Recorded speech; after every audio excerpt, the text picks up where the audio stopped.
Good morning and welcome to Star Wars Saturdays. Star Wars Saturdays is part of the Gauntlet community, which is a worldwide group of fans, aficionados, and friends who play tabletop role-playing games online together. There are some physical places for Gauntlet chapters, but primarily we exist online, playing over Google Hangouts like this, which end up on my YouTube channel. Not all of them, just the ones that I run. And Star Wars Saturdays is a living campaign that's going into its second year of existence, where every month I choose a new RPG system. It's not always brand new. It could be one that was run a few months ago. And people will filter in through the RSVP system that the Gauntlet provides. And those folks, often new faces, sometimes returning faces, will make characters and will tell a story, usually throughout that month, using that RPG system. It's all part of what I consider like an anthology series, that living campaign. And the only thing that is incontrovertibly true when we step into each session is that the original trilogy of the Star Wars movies are happening. We began at New Hope, kind of the very end of New Hope, when I started the campaign. We've progressed through the timeline of The Empire Strikes Back, and now we are in the early events of Return of the Jedi. So as of this particular session beginning, Jabba the Hutt is recently dead, and this game is going to be using the system of Star Wars World. Star Wars World is an unofficial and not at all licensed, but still very fun, Powered by the Apocalypse game, written by Andrew Medeiros, who co-authored Urban Shadows and has written a number of other games, has a cool Patreon. You should check it out. Star Wars World is a light reskin of the Apocalypse World engine, so it's powered by the Apocalypse, with playbooks that are specifically tailored for playing folks in the Star Wars universe. And it is a pretty fun game to play. Now, for anyone that knows Star Wars World, it's gone through a few different iterations. The two most recent are the last official release is of the Omega edition, which sadly could be found on the Google Plus community for Star Wars World, but that's only true for a brief period of time. So if you're watching this after April 2019, I'm sorry, but I just referenced a thing you may never have heard of, but it was great while it lasted. Omega edition, and then the Nebula edition, which has a very light release. I like a lot of the changes in Nebula edition, so that is the base of what we are playing. But I preferred the combat nuances and just a little of the aspects from the Omega edition. So I've kind of made my own kludge. I'm sorry, I'm terrible, but hopefully it will be clear. Basically, everything that isn't combat is Nebula edition. And then the combat is Omega edition, which means that we have stats for guns and stuff. That's really all it means. So with all of that, then I will tell you that I've pitched this story to my friends who come to play with us as Tatooine Manhunt. Tatooine Manhunt is a Star Wars West End Games D6 module. That's a whole lot of words I just threw out. But basically, the first Star Wars RPG came out from West End Games in the 80s, and I thought it was a brilliant game. I love the D6 system from old. I don't run it because it was a lot of work, but it was brilliant work back when we didn't realize how hard we had to work for our fun. Tatooine Manhunt was written in 1988, and the cover for Tatooine Manhunt was a piece of art drawn by Ralph McQuarrie. And it's called Scum of the Universe, I believe, or the Scourge of the Universe. It is a really cool. Here, I just got to show you guys the pic because I just love this art. So the pic is for Tatooine Manhunt is some concept art by Ralph McQuarrie, and as you can see, it's got Boba Fett, and IG-88, and Forlom, and Bosk, and so it's like a whole lot of the guys that you would have seen in The Empire Strikes Back. Now, what's funny is, and I don't know the whys and wherewithals, but even though it's very obvious that these are characters we all know and love, and it's for a particular module, you think, oh, well, I'm going to face Boba Fett, I'm going to face Bosk. That's not the case in the official module. For some reason, there were knockoffs of each of those characters. Now, That may not remain true for us. We will see. But I always thought that was a neat little tidbit. And so Tatooine Manhunt came out in '88. It has a couple of things that I really love about it, aside from the cover, is that it has a fantastic map of Mos Eisley, which was a pull-out map, and also floor plans for the Mos Eisley Cantina, which are really cool, and map directly to the movies. If you ever get a chance to get hold of the ebook, and the best place to find it is best thing is it was reprinted in Star Wars Classic Adventures, and it's got a bunch of concept art and pictures and stills, kind of production stills from the Star Wars trilogy. So it's a beautiful, beautiful piece of work and very inspirational. The last piece before we introduce our characters is I want to make sure you guys are aware that we do have safety tools, and we officially in this game use the X card. I did explain this before we went live, but I like to kind of emulate that or show it off, illustrate it to people who might be watching for the first time. The X card is a safety tool that if there's anything that makes you feel unsafe, that causes you to be uncomfortable to where you're not having fun playing in Star Wars worlds, then all you have to do is you can make an X, or you can note it in our little Hangout chat, or use our Roll for Your Party link as an X card as well. What that does is signify for me that we need to stop for a second. I'll ask you what it is that is a problem, and then I'm not going to challenge you on it. I'm not going to tell you to suck it up, because I don't have your lived experience, and I'm moving forward with the best intention. But if there's a thing that causes a problem for you, I need to know it. And then what we're going to do with the next card is we excise it from our play, whatever that thing is. And to give you an example of how the X card works, my very good friend Lowell Francis and we were playing a game called Belly of the Beast, where the game is a fantasy game. The characters all exist in the belly of basically a Tarrasque. If you've played D&D, it's crazy, a very high concept fantasy game. And I said at one point, we should figure out some kind of economy, some kind of trade, medium of exchange. And I threw out there, why not teeth? And Lowell said, I'd like to X card that. I have a thing about teeth, Rich. So I said, no problem, no problem. We discussed for a minute more, and someone threw out the idea of fingernails, which I thought was even grosser.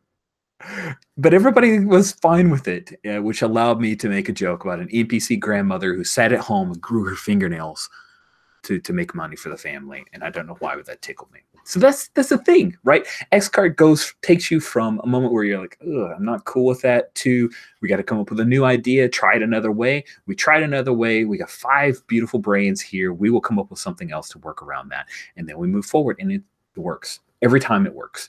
And then the last thing I'll say about X card is, if we start to go into what could be dicey territory for you, and you realize, you know what, I think I'm going to be okay, and you don't X card right then, but after, say, 5 minutes or so, it's really starting to get to you, that does not mean you can't X card. You can X card at any point.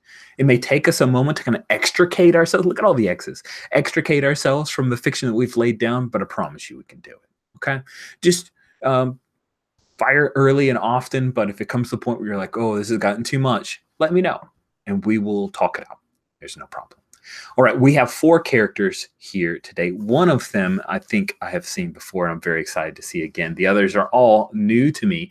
You guys have just created them in the playbooks that are available in the Nebula edition, and now we're going to introduce them to each other.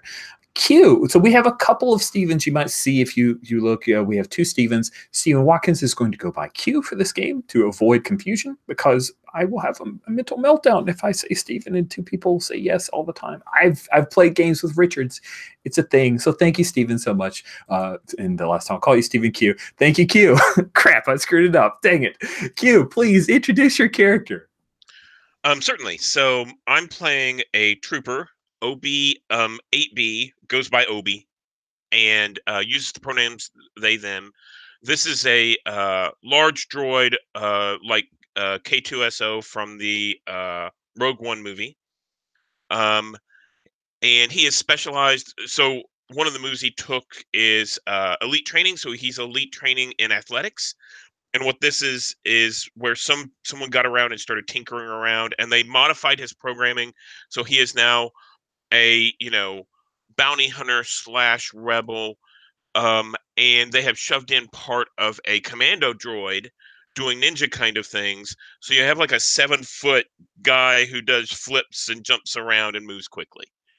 Other than that, he has a lot of weapons because he was trained by the Empire, and he still has some of that programming about how to fight. And he's very serious, doesn't really joke around a lot, and keeps to himself.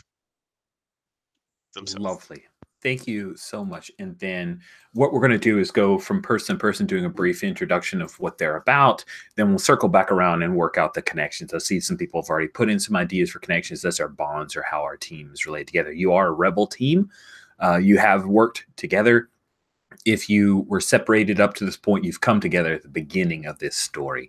Stephen, could you please introduce us to your character?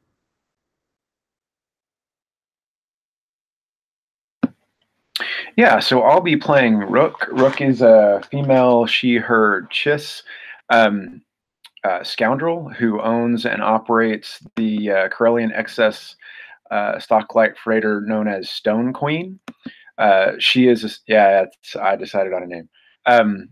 So Stone Queen, and that really describes both her and the freighter pretty well, because if there's one really distinguishing characteristic about her, it's just that she shows zero emotion at any time. She's the ultimate poker player, and she specializes in antiquity smuggling. So I think she probably came to Tatooine because with the death of Jabba the Hutt, Jabba had a reputed semi-erotic antique art collection that he cared nothing about.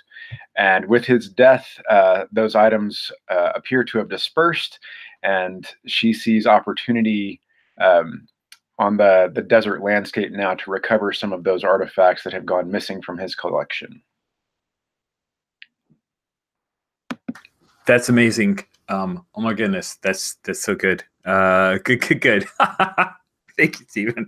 This Jabba semi-erotic antique art is such a beautiful tidbit. Thank you so much for that gift. Joe, welcome, my friend. Please tell us a bit about your character. I'm playing Janela Jantek, the noble. I played her in a previous game.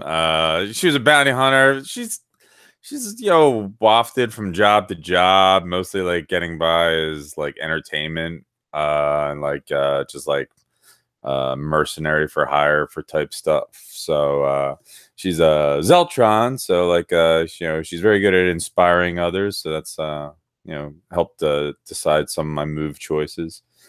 Basically, so like she's got a bit of reputation, and yeah. I'm really curious about this. So first of all, the last we saw her, she was on Spaceport Trident Vespa. Yeah, I was just about to look up. I was like, oh yeah, and she was don't worry, man. I remember Jelena. That was in the Hunt the Wicked game, and she was a bounty hunter, but had retired because there was a really hard ass hunt, and you guys decided to retire. You were kind of security at a cantina. So how did you become a noble? Is this a thing that was discovered? She's not a noble per se. She's just very she's like left the bounty hunting business because I'm like, I don't want to deal with this anymore. Like, I've pissed off so many people. And then she just floats around, and then like basically went back to like what she enjoys the most, and that's like entertaining. So she's a very wealthy and in demand entertainer, but she's still got like combat capabilities, but now she's got more money, so it's good. I like it a lot. Yeah. and then the last question that I have right now is that as part of the noble, you start with a bodyguard who knows their traits. So tell me a little bit about them. Yeah, that's why I was looking up the old thing. I forget who that cantina owner was, but I can find that for you. It's so that's going to be your the cantina owner. She's I think she's a Twi'lek, right? Yeah. Because I'm like, all right, I've got the sheet open. I've got it open too. I see you. You are an anonymous link. Shipping Township. Is it Alima Amerisu? Yes. Awesome. Okay, cool. Someone I almost tried to turn in once, but I'm like, all right, we get along, we work together. Nice. So she is your bodyguard. Yeah, bodyguard. All right, and she's wanted for data theft. She's wanted for data theft, and there's a private bounty out for her. And Pretty sure there's probably still bounties out for me. I don't know. I'm sure there's bounties all around. Awesome. I mean, we are both escaped slaves, so sure. I mean, doesn't matter. Okay, she used to work at the gin joint and on Spaceport trying this, but fantastic. That is good stuff. I'm really curious to see how that relationship works out. Cool. Thanks for that reminder. I can't remember which particular Twi'lek color she was. Was she blue or red or? Oh, I don't remember either. Okay. No worries. I will link you yellow. No, I don't have pictures of yellow. Oh, sorry. Let me link you to this thing, Joe, and then you grab any picture from there you want. It's got a bunch of Twi'leks in there. Thank you so much, Joe, for reminding us and reintroducing the Janila. And last but not least, we have Dave. Dave, please, what are you playing? I thought I was going to play a Gearhead this morning, but I put my Jedi robe on, and then the Force just washed over me. So I'm playing a Jedi called Shamdas. Him. He's a human and a Jedi Sentinel. I think he's cracks wise a little bit, got a wry sense of humor, but a heck of a lot of survivor guilt as one of the last Jedi out there trying to keep the teachings of the Order alive. He's an infiltrator and a spy and an investigator. That's his line of work. Nice. Oh, I love that. It's just great. It's such a great robe. I'm so excited. Awesome. Okay, great. So we're going to circle back around and start to work through connections. And I see you guys have kind of pre-filled out a few. If you, as the player who's had that pointed towards you, don't feel comfortable, let's talk it out. So Obi, and now I'm transitioning to using character names. Obi, you've got a few connections. Let's hand those out.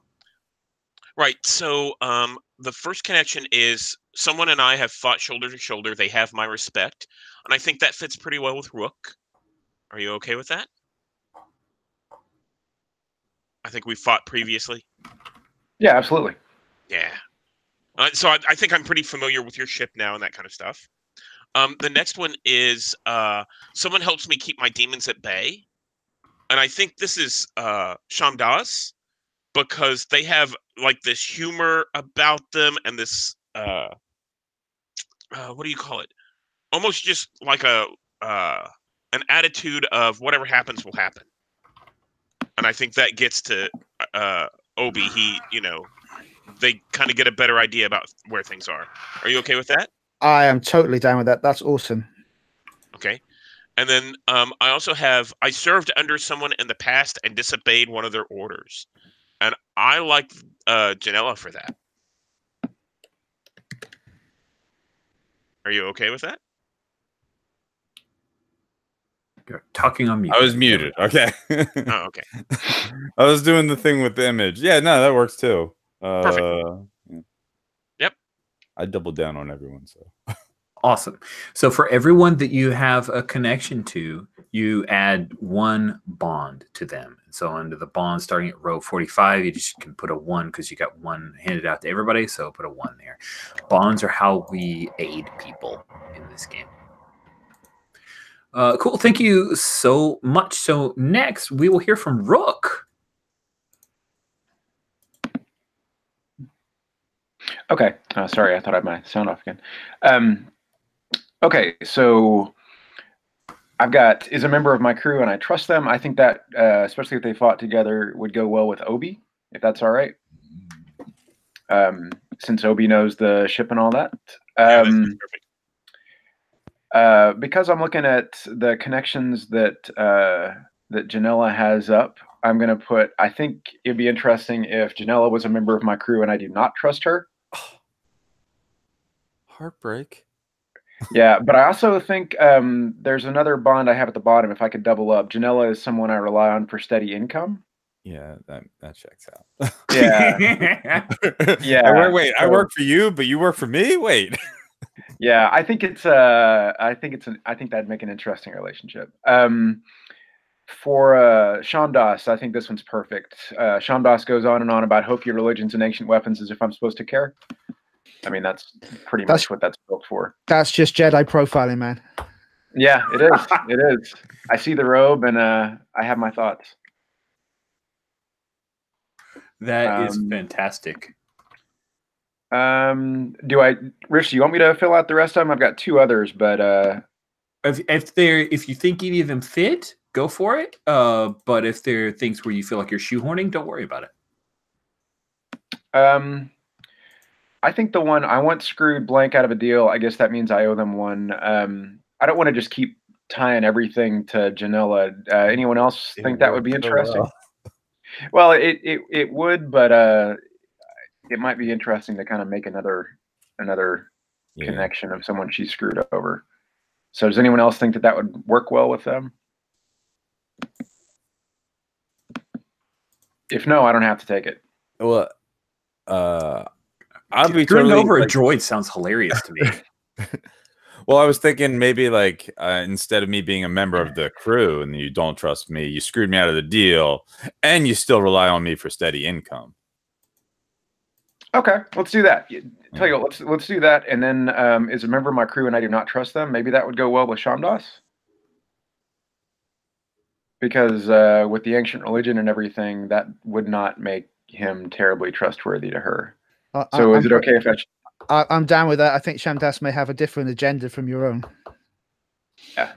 It's Okay. probably the right agenda, though. I mean, let's be honest. He's a Jedi. They always come out right in the end. They never turn dark. Well, yeah. Money is more important in the end, so it's true.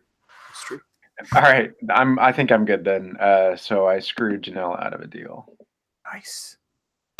All right. Cool. And then for everybody, you've developed a connection. Go ahead and add a bond, 1 for 1. Thank you very much. Rook Janella, you've got some connections. Yep. Come on, please. You've slept with somebody. It can't be Obi. Come on. Well, I was thinking about it,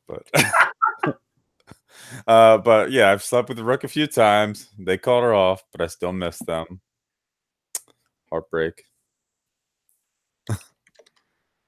And if Obi's okay with this, I really am interested in this. Obi 8B seems to have strong feelings for me, but I don't share them.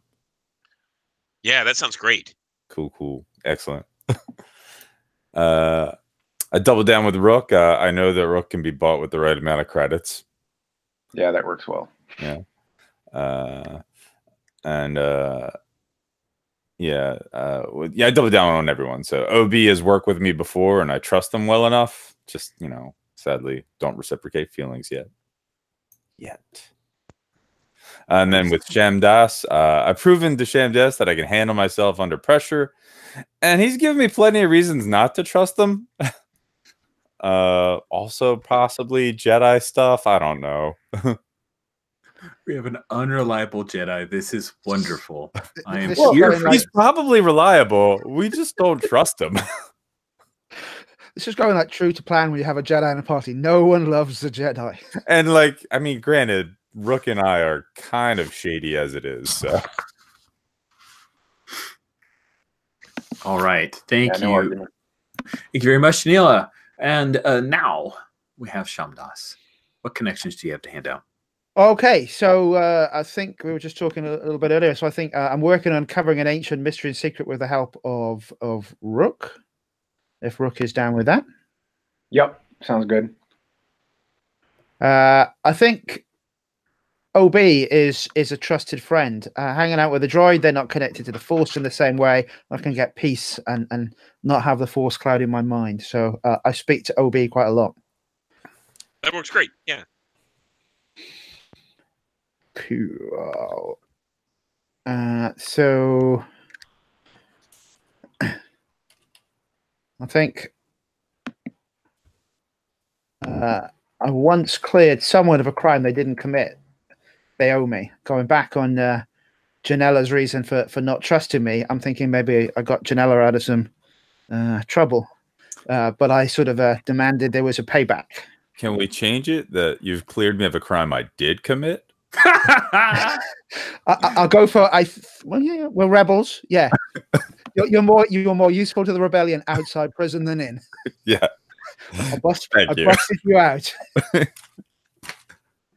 Oh, cool. Could you maybe the Empire came calling for Janilla, and that's when Alima and Mersu, you both were arrested, and Shamdas saved both of you. Cool with that?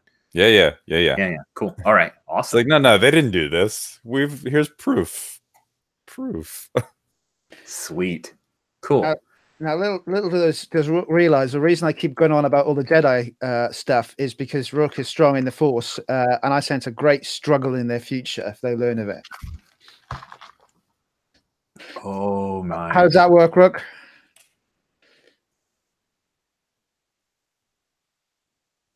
You're muted. Yeah, that works. Because I know only female Chiss are usually Force sensitive, and they tend to have precognition is typically their Force power. So let me just write that down. I know that because I Wikipedia'd it like 5 minutes before we started playing. But it obviously has to be a critical point to our story now. Yeah, well, I was like, Chiss look cool. What do they do? Let's double down and say I've got a dark vision about the future of Rook. I like that. That actually works really well. And the final one has someone has a secret I only know about. So I'm thinking a connection back in with OB, or maybe there's something there. Do we want to establish this now, OB, or build it up in play? I like the idea of building it up in play, but the thing that immediately comes to mind that we could kind of angle towards would be maybe you know the person who modified me, who I hacked in. Sweet. Yeah. So maybe I know something about OB that OB doesn't even know themselves. Oh, that sounds perfect. Yeah. Yeah, something in your programming, because you've set me up as a shady Jedi, so I'm going to double down on that.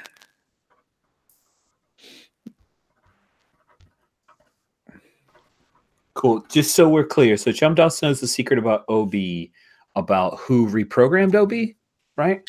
Yeah.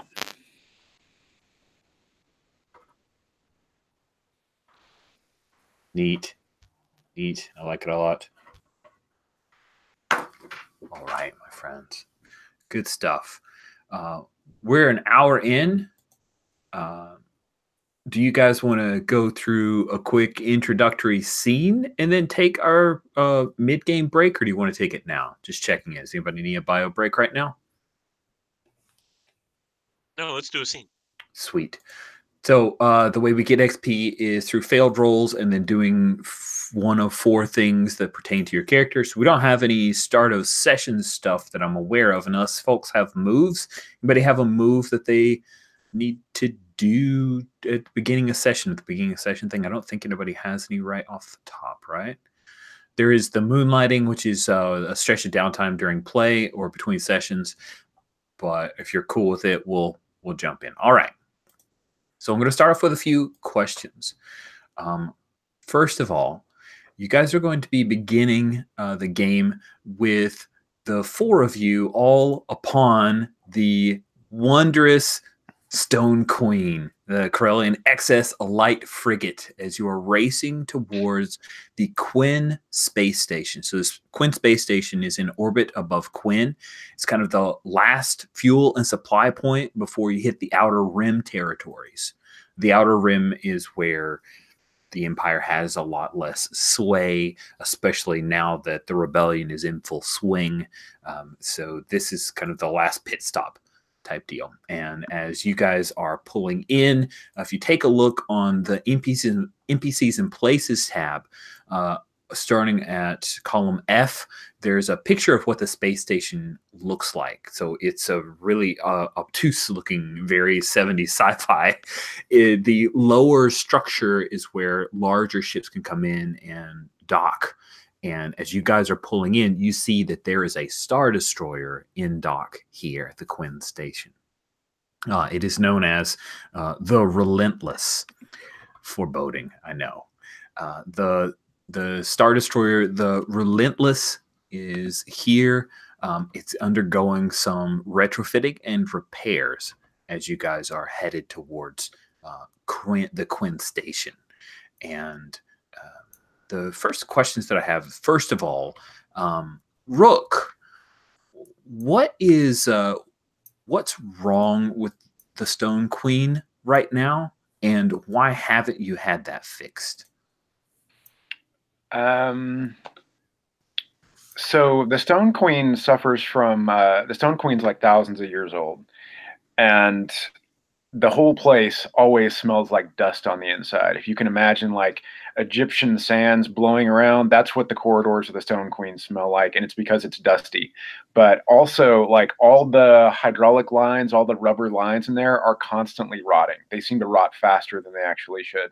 So all the hydraulics are always going out.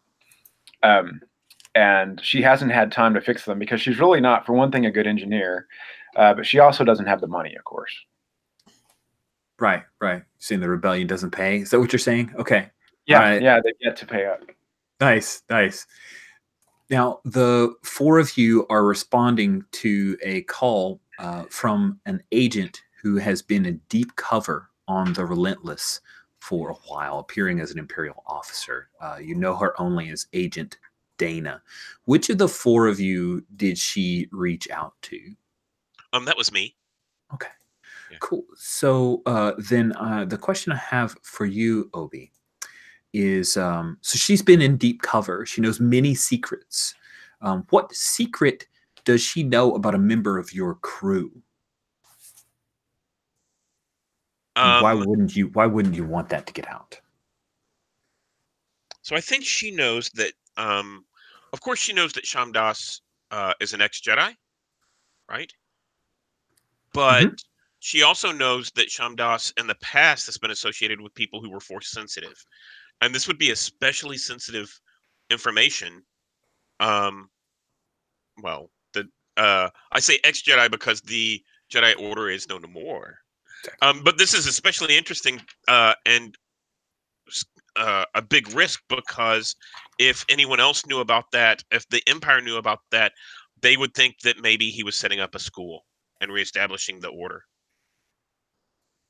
Nice. I like that a lot. And then I will ask, who has Dana's secret codes? I don't think it's Obi. That sounds fine. I think that no, I was saying I don't think it's Obi. Oh, you don't? Okay. Yeah. I think it's not Obi. Sorry, I was not clear. Okay. If establishing she knows who or what Sham is, then maybe I think as a spy as well that he knows Dana's codes. Okay. Good.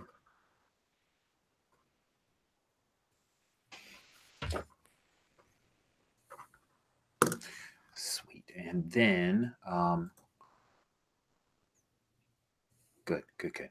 So the next set of questions that I have is you guys pull in and you're gliding into the hangar and you see there are a number of folks. Like there's one guy with a couple of the little lighted sticks, right, that are guiding in the Stone Queen. She comes in and the gangway starts to drop down and it gets stuck about halfway. And I think that Obi has to go out and kind of push it down. So you guys are headed onto Quinn Station. The first thing you see is a squad of stormtroopers marching by. This place is, because there's a Star Destroyer aboard the station, it is crawling with Imperials. And the message that you received, Obi, from Dana is that she needs a pickup because there is a high priority piece of information she needs to hand deliver, and she wants to hand deliver it to Princess Leia. So as you guys take a look at the space station Quinn info, the top section of the space station is almost like a city in space, and then the bottom half of it is the docking section. So once you guys are parked in the hangar, you have an Ugnaught comes up and he's looking around for whoever. He's kind of squealing in that weird Ugnaught language, but of course we have the subtitles underneath as he says, "Hey, who runs the ship?" So Rook steps forward and looks down at him kind of imperiously and says, "I do." He hands you a data pad and he says, "Docking fees are on there. Do you need a once over? We've got some mechanics who haven't been reallocated to the Relentless, but not much." Rook just like continues looking at him, but she passes the data pad over to Janella and says, "Handle this."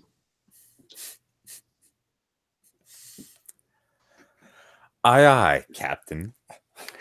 And that's when the Ugnaught sees you, Janella, and his piggish mouth just drops and hangs open for a moment, and he says, "You're Janilla."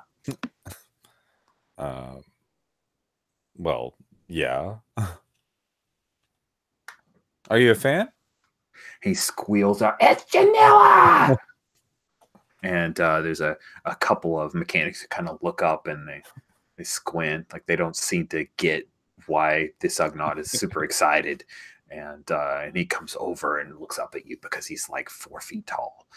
And he says, "Oh, I remember when you were in." He starts rattling off a particular performance. What is the performance that's most noteworthy to this Ugnaught that he? Sheesh. It was probably like performing in like some like casino. It was like cast on whatever internet thing exists. Oh, the HoloNet. Yeah. The HoloNet. Yeah. Something like that. Oh, that sounds awesome. Cool. So I was like, oh, I'm always happy to meet a fan. I was all like crouched down to like, so he doesn't have to constantly look up. And it's like, "Oh, can I get you give you an autograph or something?" "Oh, please sign my data in Star Wars. I don't know. Yeah, he grabs the data pad and he like swipes it away from all of the docking fees and other information there, and he's just there. Just give me your sign there. Oh, of course, no problem. Nice. And Well, maybe you could help us out. Obviously, with the docking fees, we don't want to like leave too. We don't want to get out that I'm here. I don't want to be overwhelmed by too many fans. So maybe we could keep this under wraps. Ooh, I think you were trying to coax him into keeping things under wraps. Why don't you? Yeah. When you coax him into doing, you're saying something specific. Roll with guile. Totes my goats. Submit. 4 and 4 is 8 plus 2 is 10. Oh, nice. Well, with a 10 plus, they play right into your hands, and he seems all bashful, and he oinks himself a little bit, and it says, "Oh, of course, I can. Of course, yes, I will keep you private and secret. Are you staying here, or are you going up to the top level to stay at one of the very fancy hotels?" Oh, we don't want to let it get out, but I mean that's where people will think I'm staying. So, "Are you performing at the casino?" His little piggish eyes grow wide. Well, I might perform, and things are pretty hectic ever since the last casino incident on Tatooine. So he spits. Tatooine. I know. Sand gets everywhere, he mentions. Yeah, it's killer on my hair. It's just can't imagine how you have to deal with it. But thank you so much. And I kiss him, give him like a kiss on the cheek as Oh, that's awesome. That is wonderful, and he is 100% smitten by you. So, Obi, you are the one who got the urgent note from Dana. What are you doing? So I think as that scene ends, I think that we see all the humanoids kind of talking in that little exchange, and then they kind of walk past, and Obi's still holding down the plank. And he goes, "Oh no, thank you." I'm sure that the droid can handle all of this, and lets it go, and it kind of jerks up a little bit, and then he follows the rest of them off.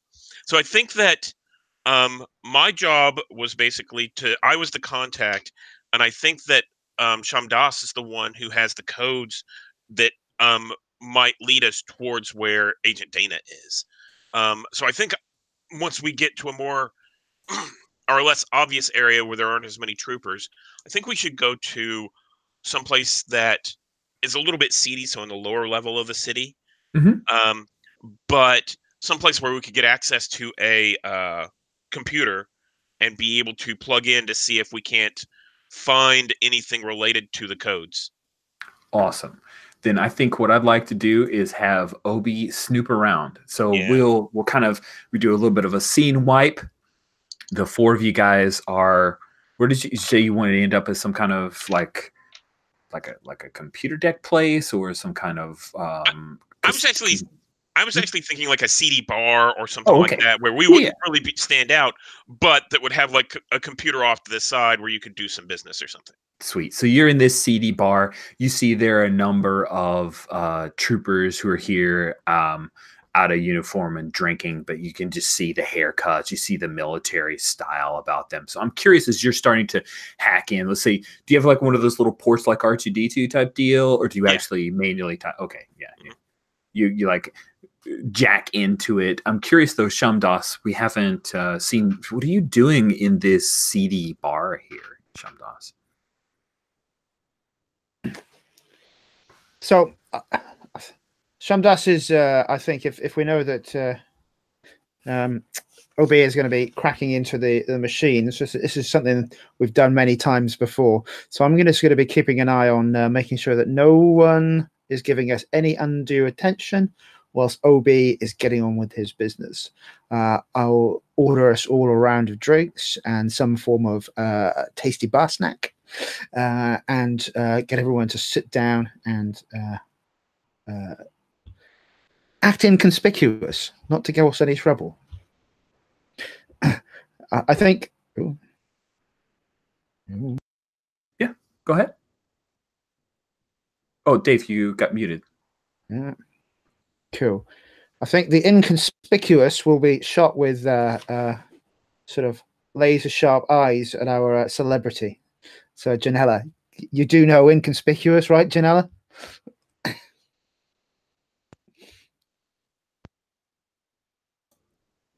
I think you double muted, Joe. That was a mute. Well, inconspicuous. What? And that's when the kind of light green Alima Amersu, the Twillick friend, chuckles. Your little bodyguard chuckles about that little jab that Shum has gotten in on you, because pretty much he nailed you. Let's see. I can't help that people are just naturally attracted to me. Let's see OB. I can barely control myself. I'm sorry, I keep interrupting you guys. This is good. This Zeltron thing, you wouldn't understand. Rook just like leans back and stares at you impassively and takes a sip of her drink when you say that you can't help it that people are attracted to you. Ouch. So I think that Obi walks over to where one of these consoles, and he kind of scrouches down because he's like 7 feet tall, and he, kind of the hand kind of splits in half, and there's the little port, and he plugs in, and it starts spinning. I rolled a 6 minus 1, so a 5 on my snoop around. So the good news is that you get an experience point on failed rolls in this game. So good job.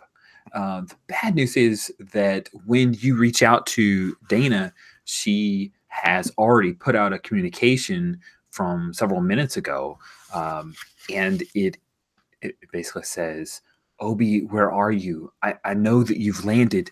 They're on to me. And she drops the location in that, and it is not coded. It was a desperate maneuver. What do you do? I think I turn to the rest of them and I say, put down your liquids. It is quickly needed for us to go find our friend. and then I tell them, the coordinates where we need to go within the city. Yeah. And then I get up and I kind of probably smash into somebody as I go to walk out. The big droid like bumps into a patron and they kind of spill their drink a little bit. Oh yeah, that's awesome. Yeah, you bump into a patron and it's Spills his drink on somebody else. Yeah, it's a one-armed Aqualish, and he looks at you and he like squeals and starts to move away. He's a little like you're gigantically tall anymore. Sweet. So it seems that Obi wants to get the heck out of Dodge. What do you guys do? Rook throws back the rest of her drink and unsnaps the trigger guard on her pistol, and then stands up and walks after him. Nice. I'll finish my drink and Shem's drink. I'll finish the rest of the drinks because I'm like, all right, we're not wasting this. Nice. So the four of you head off following, the three of you follow Obi. Obi takes a direct line, and you guys head into a lift, and you're headed up, and you head near a long corridor, and there near an airlock that's about to close, you see Agent Dana. She's lying at the feet of an Imperial officer. You guys recognize her, of course, because, Sham, you know her, Obi, you know her as well, but the data file that you were provided, Janila, you recognize her well. Next to the Imperial are two rough and dangerous-looking customers, a short female in padded armor and a tall, scaly humanoid armed with a blaster rifle. And then behind them, in the airlock that is closing, is a male in Mandalorian battle armor. And the door slams shut. The airlock door slams shut. And you see Agent Dana lying there. What do you do, Rook? Rook looks to Obi, I think, and says, "Your call. Fight or flee." Does anyone else want to do anything before I do something stupid? So can I just clarify something in the fiction there? Sorry, Richard. Yes, absolutely. The doors are shut behind us, or the doors have shut. Yeah, you're right. I did not describe that very well. So you guys came down from a lift, came around, and you saw a long corridor with an airlock at the end. Mm-hmm. There was a gentleman in Mandalorian battle armor at the end of that airlock, and then the airlock door closes.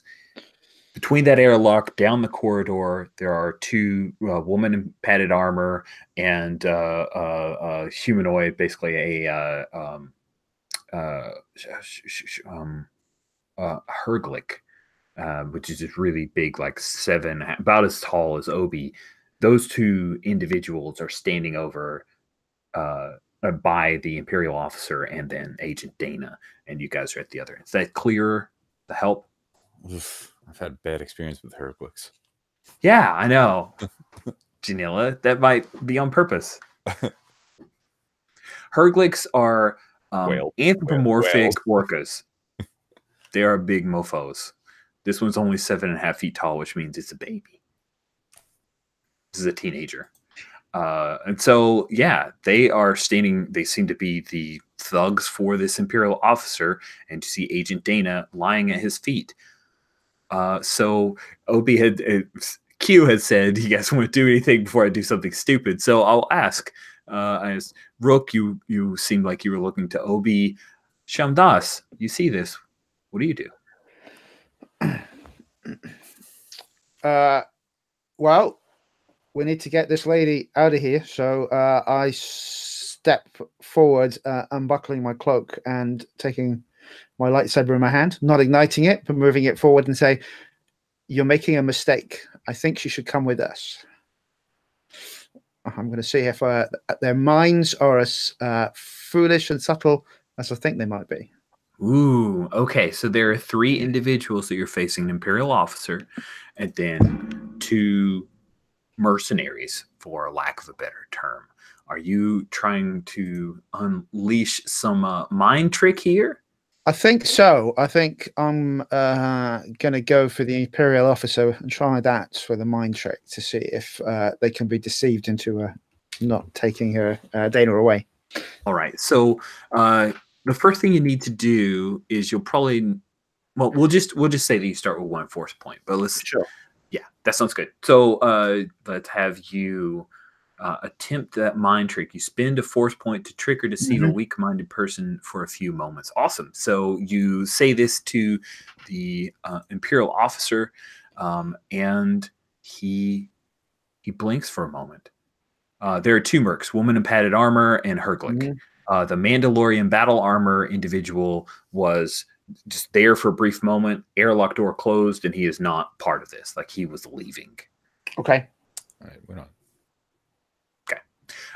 Sweet. So this Imperial officer pauses for a moment, and she is dying. He says, "It's too late." Dana is dying. Yes. Oh. The Herglick steps in front of the Imperial officer and levels his big, huge blaster rifle at all of you guys. Janila, you haven't done anything. What are you doing? Yeah, let's see. Okay, all right. Maybe we should calm down. We just stepped off the lift. We don't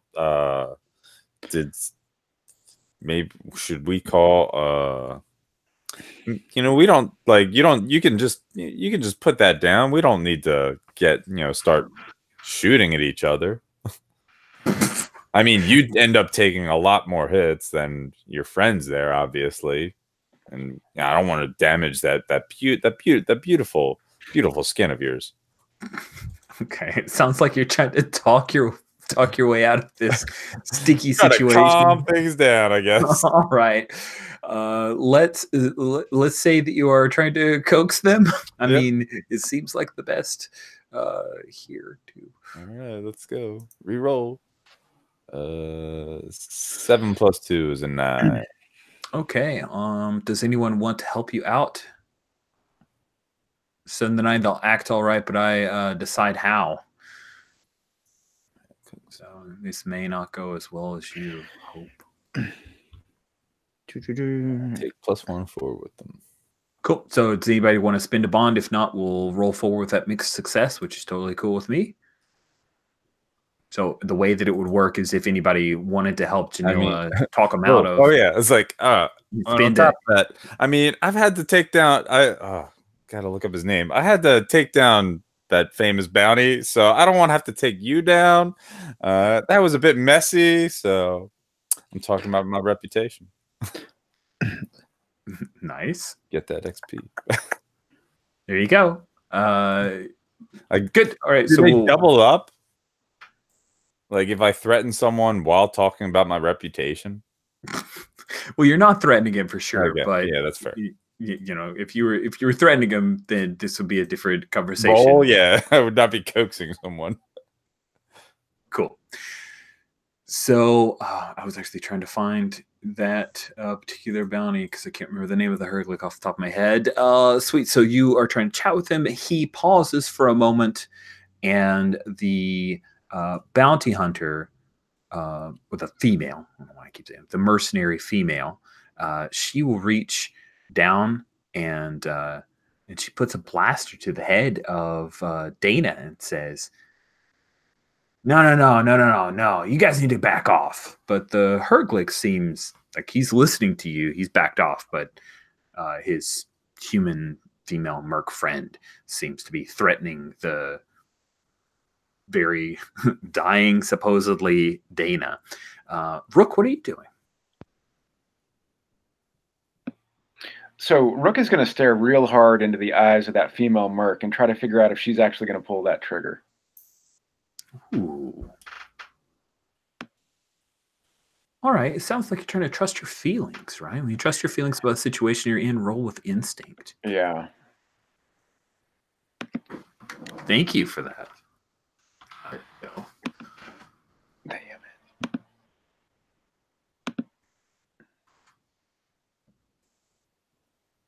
Did it roll and I'm not seeing it? I'm not seeing it. Not okay, I'll give that another one. Okay. Okay, should come up silver. There it Yeah, is. there we go. Yep. Oh, okay. Oh, got, wow. got an 11. Got an 11. Nice. So, Cool. No XP So, for me. well, no XP, but on a hit you get to choose one. On 10 plus, you can ask a follow-up question. So, ask a question from Trust Your Feelings. Do you have that? Yeah, so I do want to see if that female merc is actually if she's gonna flinch or is she gonna pull the trigger. Oh, she's not going to flinch. You see it. It's a bluff. She thinks that this Dana girl is dead. She knows that the poison that is running through her veins, she's as good as dead. She's basically just throwing up a bluff right now. Is the Herglick gonna start shooting first? Nope. The Herglick is paused until he's either ordered to do something, or if things blow up, then he'll start fighting. Does that make sense? Yeah. Okay. So I think she very calmly, like she's got her hand hovering over the butt of her blaster pistol, but she very calmly says, "Obi, we can take them." I just looked at Rook and looked, what the fuck? You hear, as soon as Rook says that, the Twi'lek Alima, she goes, "Stop." Obi, what do you do? So basically, I think you hear some servos and Obi's legs kind of kick in, and he starts taking these huge leaping strides and just bowls into the three of them like football style, trying to. My intention is not to damage them, but to push them away from Dana, so to provide an opening for others to get to her. Awesome. Yeah.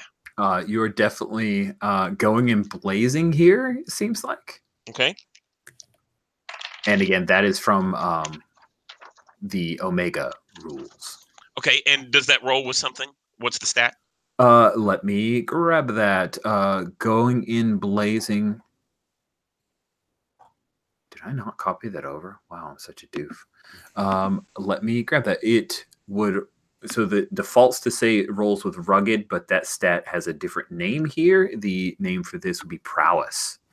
Okay, so that's an 11. Cool. With an 11, and let me share the options for you. You get to choose one, and I'll put that in chat for you. Okay.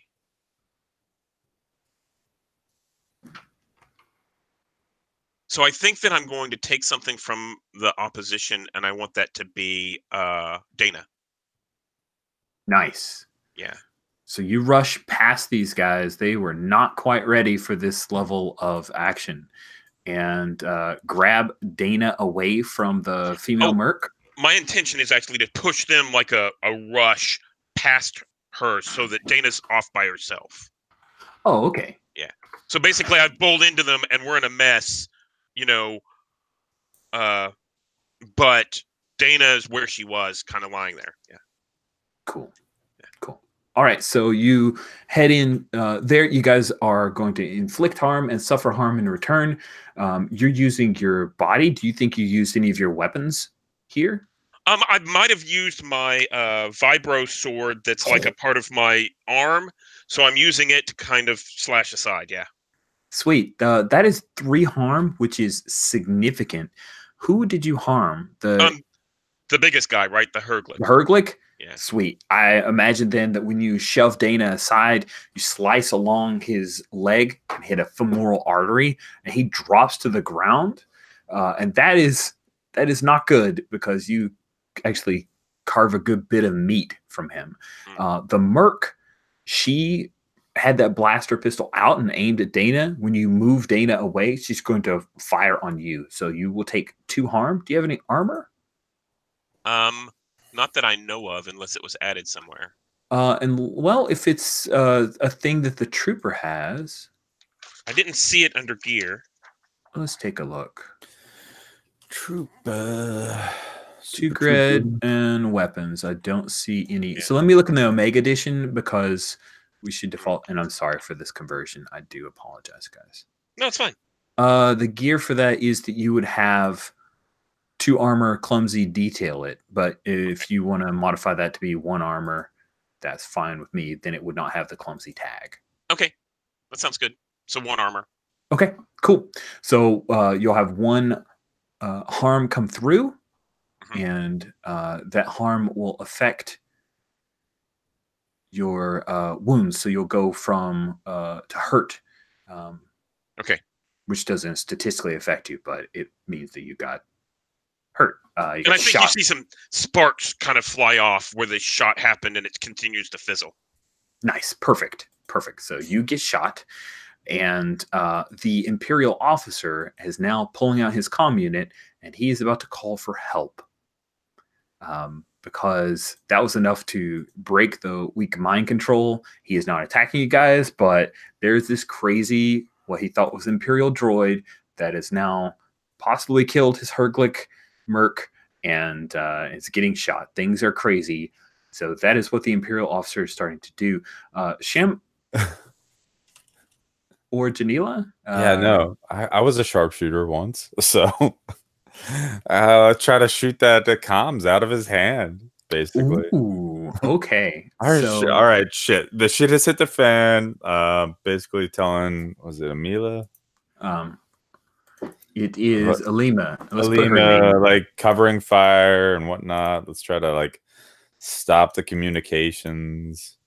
So I guess there's a question about my move, since we don't have join the fray as a basic move anymore. We do not. So if you check in the basic moves, I just added it in. It's starts on row 20. Because I have the 1 move inspirational. Should I change the wording from when you join the fray, your allies fight harder and longer than they would otherwise? Yeah, let's just say that when you are involved in the combat, that's fine. Okay.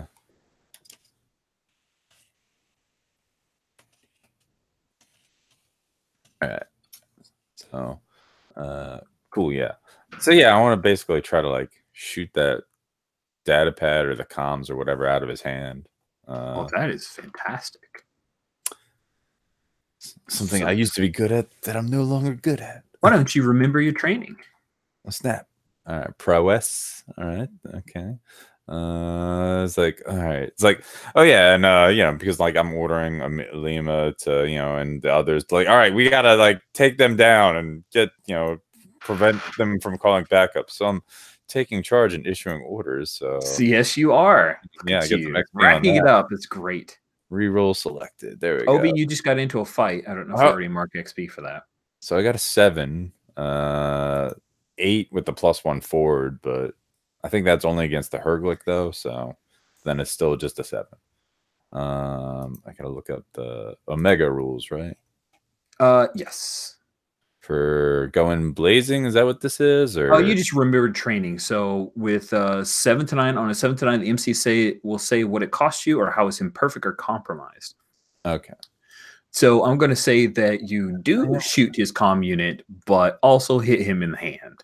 Well. It's a good shot. It happens. But yeah, you blast him in the hand, and he screams out in pain and tries to run away. The only person that could probably catch him as he's heading for the airlock is Obi, unless you want to shoot him in the back, which is always a possibility. Sham!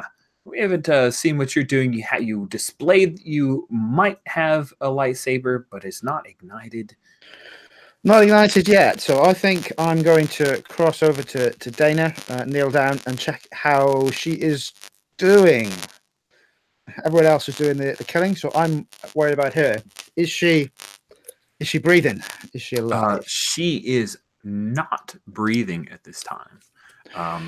She has been poisoned. So I'm going to pull some Jedi nonsense, I think, and I'm going to try and call on the Force to start with, summon the energies of the Force around me, and I'm going to try and then draw the poison out of her, doing something new or interesting with the Force. Awesome. So you pull that dart out of her neck that she was shot with and try to do something crazy with the Force. So this is interesting. Which move are we engaging? Just making So sure. I've got on the top of the sentinel, I've got call on the force to quickly aid you. So I'm going to need some force points, right? So Yep. I'm going to suffer strain to get some force points. Okay. All right. And then I'm trying to call on the move, do something new or interesting with the force. All right. Awesome. I didn't glance at it in the moves, but I remember that does exist. So go ahead and mark the first strain. So you go to, I believe it would be drained. Yeah. And unfortunately, that gives you a -1 forward on this maneuver. But go ahead. Uh-oh.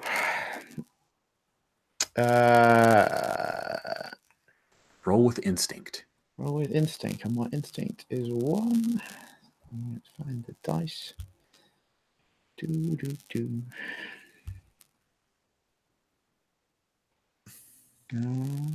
thinking about it. Ooh. 3. No. All right. 4. The force is not strong with this one. It is. It was not meant to be. So you remove the dart. You try to bring her back from the brink of death. You've heard of the Force being able to do that, but unfortunately, she dies in your arms. And I'm not giving you XP if you scream at this guy. No. But I think you've behaved like a Jedi should. So go ahead and mark experience point for that, because you just tried to bring someone effectively back from the dead.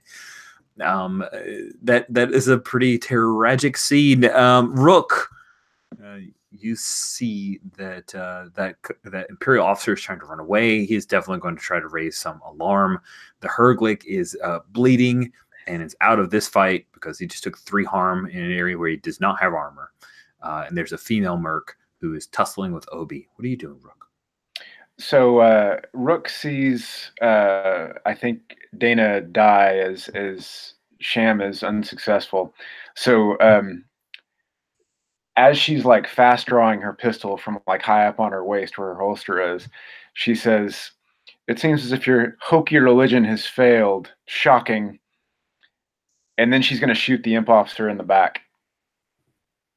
Oh, that is wonderful. Yeah, there's a possibility something could go wrong. So let's have you go ahead and just remember your training. And as long as you have a hit here, he is a dead man. Roll with prowess. Okay, which I think is her -1. Where's mine? Yep.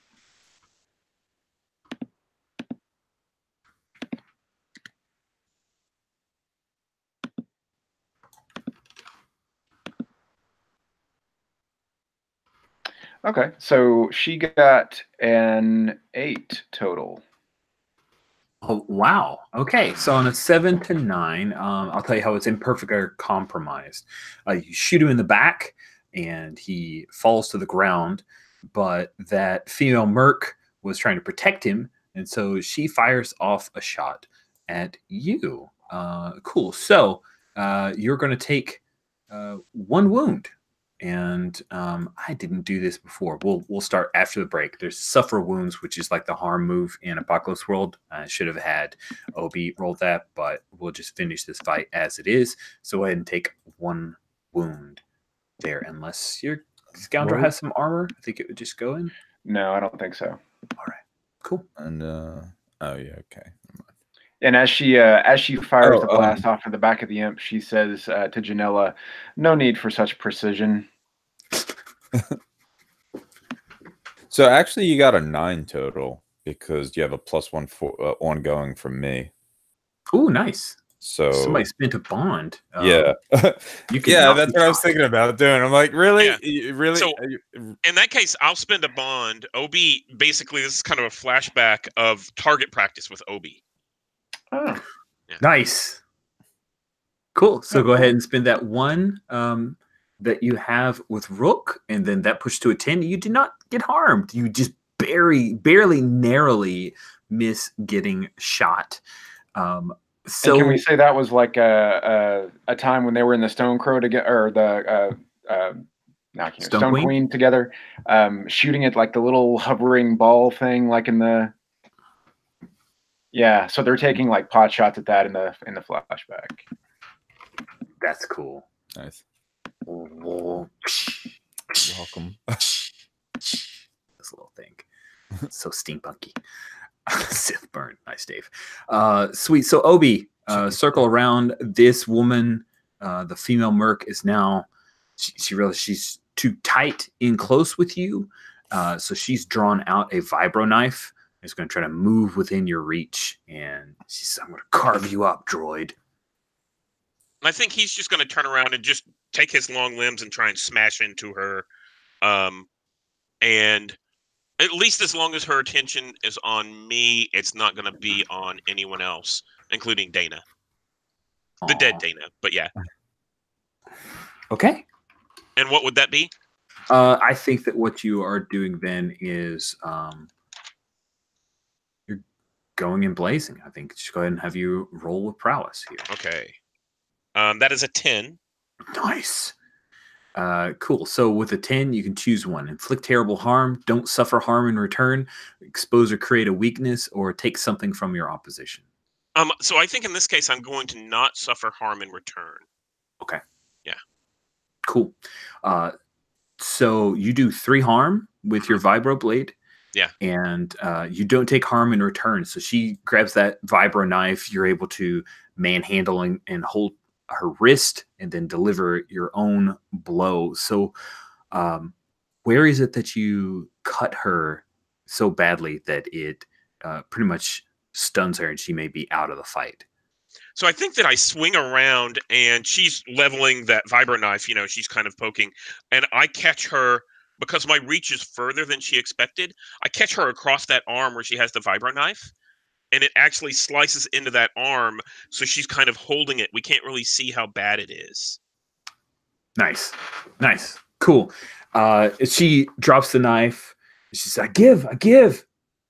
She glances over at the dead Imperial officer, her Herglick buddy who's bleeding out. Sham, what do you do?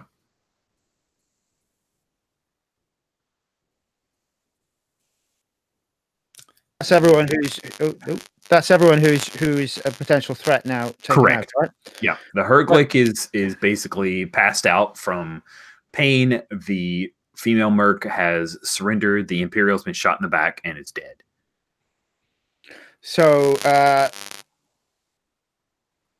with the hand that's just been swiped off, I'm gonna walk over to her, kneel down, and say, "We can get you medical attention. It doesn't need to escalate any further. Tell me why you're here. Who hired you?" She hesitates for a moment, and I think you need to enforce your will on her. You can coax her to tell you the truth if you would like, or you can... I think so, yeah. All right. Then go ahead and roll with guile.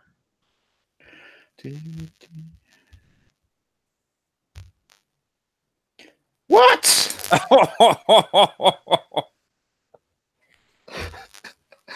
Oh man. Is that another 3? Well, that's a 3 plus 2 is a 5. So the good news is you get another XP. Maybe you can... It's like, like you spend multiple bonds on someone, or is it just one? It's 1 for 1, so 2 people could do it, but 1 person can't blow 2. Oh, okay. Damn it. Yeah, I only give you a bonus for the fight, so. All right. Let's give Rich the move and see what happens. Yep. It's not going to be good. Yeah, it's not going to be good. So you offer her some healing, and she... God, this is crazy. She says, no dishonor. And she pulls out the thermal detonator and pushes the button. And that is when we'll take our break. So we're at 5 minutes till. Let's go ahead and take a nice 7-minute break. So we'll see you guys around 2 minutes after the top of the hour. Sweet.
Hey, Rich, I have a question. Did she pull out the thermal detonator and click the button? Yes, Okay. it has not exploded.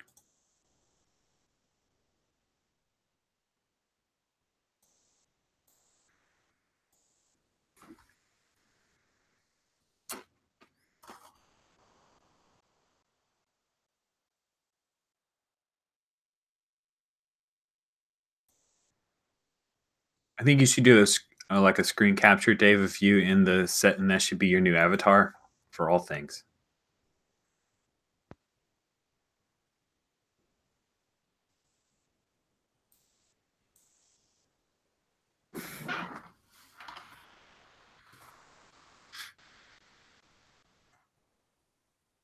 So you might not.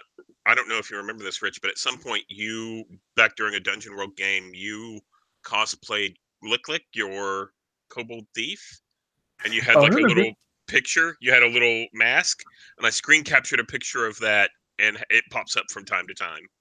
Oh, that's awesome. Yeah. Fun.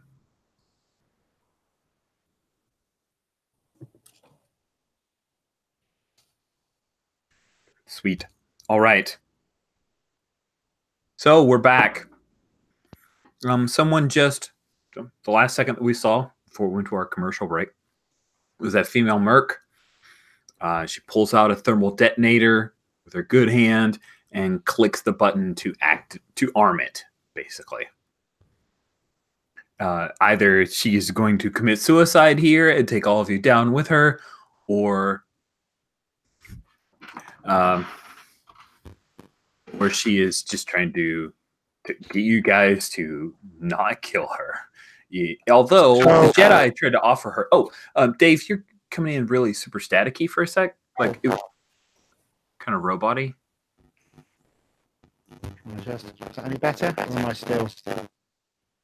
It might be just a connection. I've found when people robot a little bit, if they drop out of the hangout and rejoin, it works. Sure. I'll do that. Okay, cool. Yeah, so our Jedi tried to talk her into getting healing. She did not buy that, and thinks the only way she can get out of this is to threaten you guys with a thermal detonator. No, nothing big. Can I do something? Seems like Obi that has kind of gotten orders from Rook to do something. So Okay. do So something. yeah. So what I'd like to do is I'm going to go back to, my combat training, what to do in this case. Do you want to check to see if Dave is still having a? Can you mic check for us, Dave? How's that? Oh, you sound great, man. You sound great. Thank you for that. No So we're going to roll to Obi and see what his use the they them pronouns. So Obi, you wanted to go back to your combat training and basically I'm just going to use my I'm going to put my hands together like kind of like a fist and just bat it away like you would with a baseball to knock it down the hallway. that sounds amazing. Why don't you remember your training? Yeah. Oh boy. That is what's my powers? That is a 10. That is a 10. Okay. So remember your training. On a 10 plus, you do it with little to no cost. So you bat that thing down, and you know that you guys have just a few moments before it explodes. Everyone should probably run. So I'm not going to have everybody roll for that, but I do want someone to kind of roll for the group, get out of there.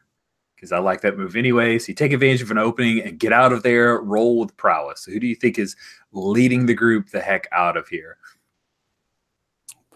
Actually, Obi. yeah. So in this case, actually, I have a move for that, and it's I've got this go. I tell everyone else to leave, and if they had to make a roll, all their misses are treated as 7 to 9s, and I mark XP. So basically, So you want these guys to roll? Okay. Well, no. I think in this case, if you don't want them to roll, they all pretty much succeed. because their misses become 7 and 9s, but I'm going to stay behind enough to cover them while they get out. So I think the way that this looks on screen is Obi is actually grabbing people and kind of pushing them ahead of him, and with those long spindly looking arms. And then at the very last minute, you see everyone is kind of pushed out of way, and Obi goes and picks up Dana's body. He doesn't know she's dead. Picks up her body and starts to, run with her. And as the explosion goes off, he covers her with his body. And let's roll something to see what happens. Yeah, roll with prowess. We'll go ahead and have you roll to get out of there, and everybody else is able to get out. That sounds good. I like that. No. So I rolled. Yeah, I was. Yeah, no, let's go for that. It's fine. I was going to see if I could telekinesis the thermal detonator away, but So I rolled a 5 plus my prowess is 2, so that's a 7. A 7. Okay. So on get out of there on a 7 to 9, you can choose 2. You leave something important behind. You take something unfortunate with you. You were hurt on the way out. Mark a wound. Something you hold is valuable. Something you hold valuable is destroyed or lost, where you have to push yourself pretty hard and mark a strain.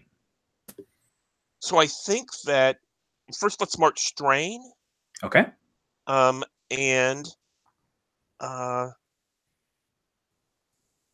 maybe so it's obvious that I'm holding something valuable, at least to me. Yeah. So I think something I hold valuable is destroyed or lost. Although it's kind of already true. So that's up to you. Does it work? Yeah, that works for me. Any possibility of recovering Dana is kind of off the board here, but this definitely means that she's in bad shape. You guys run back around that corridor. We hear the huge explosion. The Merc, actually, she got up and ran alongside you guys. But the Herglick was passed out, and he did not make it. The Imperial was shot in the back, so he's dead. The Merc, though, she just is going to keep running unless someone seems like they're going to hurt her. I'll try and tackle her. Nice. That's easy enough. You can tackle her and bring her to the ground. You, Obi, during that struggle, Obi, you noticed that there was a data pad that is coded, but that data pad was on Agent Dana. And you see that it did take a bit of damage. It's going to take some repair to be able to access it. Okay. So you tackle this woman to the ground, and she says, "What? Get off me!" Farkle.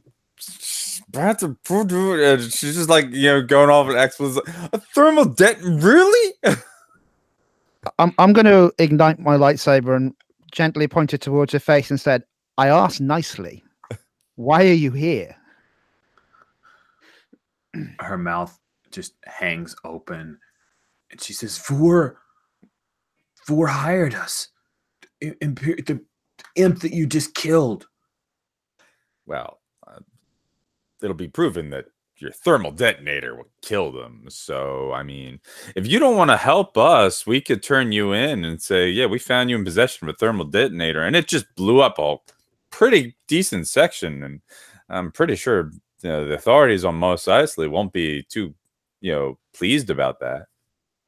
And then you guys hear, calm, and a couple of red lights start to come on, because that explosion has definitely set off some alarms. So I'm definitely bribing or threatening her. So, all right. She says, "Do you have a ship? They're all going to Tatooine." I thought we were on Tatooine. Okay.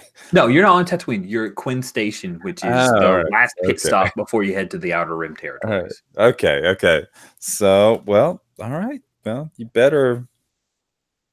Yeah, it's better. You're better off dealing with us than them. So, Rook will step in and say, "I do have a ship, but I'm not certain I want you on it. What was your retainer for the Imperials?" She thinks for a moment and says, 500 credits a day It's totally a lie. What if this woman pays you 550 credits per day? All right, get my arm healed, and yeah, let's do it. All right, you've entered our services. Janella, take care of the money. Excuse you?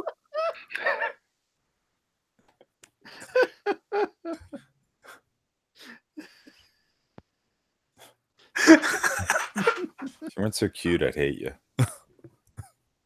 Cool. So, yeah, there's an alarm that has been raised. Klaxons are blaring, and you guys know this place is crawling with Imperials. Is that a drink box, Stephen? Oh, sorry. Yeah. No, it's great. It's just great. It's awesome. It's awesome. My 13-year-old son recently asked me to buy him Capri Sun. I'm like, they still have those? Hey, these are chocolate milks. No shame. What? Nice. That looks actually pretty decent. I would have some chocolate milk. So Klaxons are going places crawling with Imperials. You now have a new employee. By the way, Alima is like, why do we need another merc? I'm good at this. I'm good at my job. No. Look, it's Rook. You know how she is. She just wants a harem. I think in the meantime, OB basically reaches out and starts grabbing a hold of the merc and a couple of others, trying to shepherd them, towards a hallway to get the move on, and is kind of limping a little bit with that servo. It's still sparking a little bit as they walk down the hallway. Do you need some help, Obi? I mean, you took a lot of hits and you did great back there. So we need to get to the ship. Yeah, obviously, but you can talk to me while we're walking. Yeah. So I just want to make sure let you know that we wouldn't have made it out of there without you. So. Oh, you're encouraging. When you share encouraging words with someone, take a bond with them. If they reciprocate, they take a bond with you too. And I'm commending you for your actions. Ooh. Because it's no more than the battle back in the day whenever I was on the Death Star and we had to all get on our ships and fly off in order to make sure that we could hit the Rebel Alliance in the right place. I mean, it's just the same, it's what you do. It's a war. That sounds like a war story to me. That's All really right. nice. So, bonds.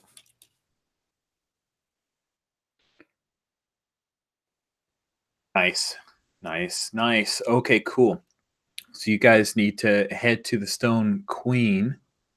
I think Rook, being the scoundrel, it might be a thing that you should probably help out with. What do you want to do? Yeah, so I think when they get back to the hangar bay, Rook slows her stride down, attempts to play it cool, and walks out to the Stone Queen as if, they didn't just blow up a significant portion of the corridor behind them. So she's going to try to play it cool and walk out to the Stone Queen just like regular business. Nice. Let's see. What smooth move, Zerdo. Real smooth. Sweet. Trying to think what seems like the right move to pull this off. I think you're still trying to get out of there, right? It's maybe coax someone because she's trying to use guile basically to prove That's true. That does. I mean, that stat definitely feels like what you're trying to use here. We got Urglex on our side. We're good. Yeah, the Ugnaught, of course, is there checking over the lines. You guys have only been gone for half an hour. You cause that much trouble. Show up, blow up, leave. So he'll step out and say, "Oh, we're still the station's on lockdown." The station is, yes, but I've concluded my business and I'll be departing. You can unhook the hoses from my craft, please. Why don't I talk to him, Rook? Because you're Rook. Let's see. Rook small. Rook can make the move. I'm what? Leave something to be desired. Your Man. desires seem questionable. She got an 8. Or no, actually she got a 10. Nice. The Ergnog nods, but he's definitely looking at Janila when he says, it's not, but you guys were just here, so I'll just not log anything and it'll be fine. I'm so sorry about this, but give me your information. I'll be sure to send you a ticket to my next private concert. And he quickly sends you his comm details and his idents. And then you guys can get on board the Stone Queen with your new employee. Rich, whilst these guys are making nice, I think Sham's going to go over to the computer controls for the launch station and try to get the ident of the ship that headed off to Tatooine to see if we can get its name. I'm trying to snoop around. Snoop around. Yes, you are. I want to see it. That sounds amazing. I'm going to trust in the Force this time and not get a 3. We'll see. Come select you swines. Right. That's a 6 plus 2, so that's up to 8. Nice. Okay, so when you sneak around with an 8, you find what you're looking for, but it costs you valuable time, credits, effort, or blood. Are you willing to give up valuable time here? Because if so, that could be a problem.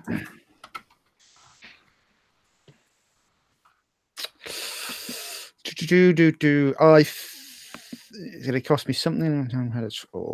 Blood. So they're doing this. They're having this conversation, sorting out the ticket. I think at that point, yeah, I'm gonna take the time because I think we want to know who we're up against.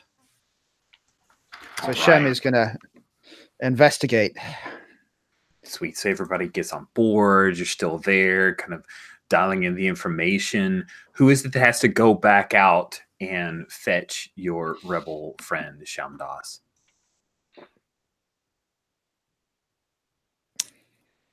Shem, what are you doing? Finding out who that bounty hunter and what that ship was. We're kind of on a time crunch here. Maybe you could wrap it up. I can, but do you not maybe think we want to know who we're chasing? Do you not think we want to get out of here before the Imperials start checking every hangar? If only we'd managed to sort things out without throwing thermal detonators around, maybe we'd have had more time. Oh, well, we didn't throw any threatened thermal detonators around. Every time I work with you guys, it's always the guns and the blood and the death.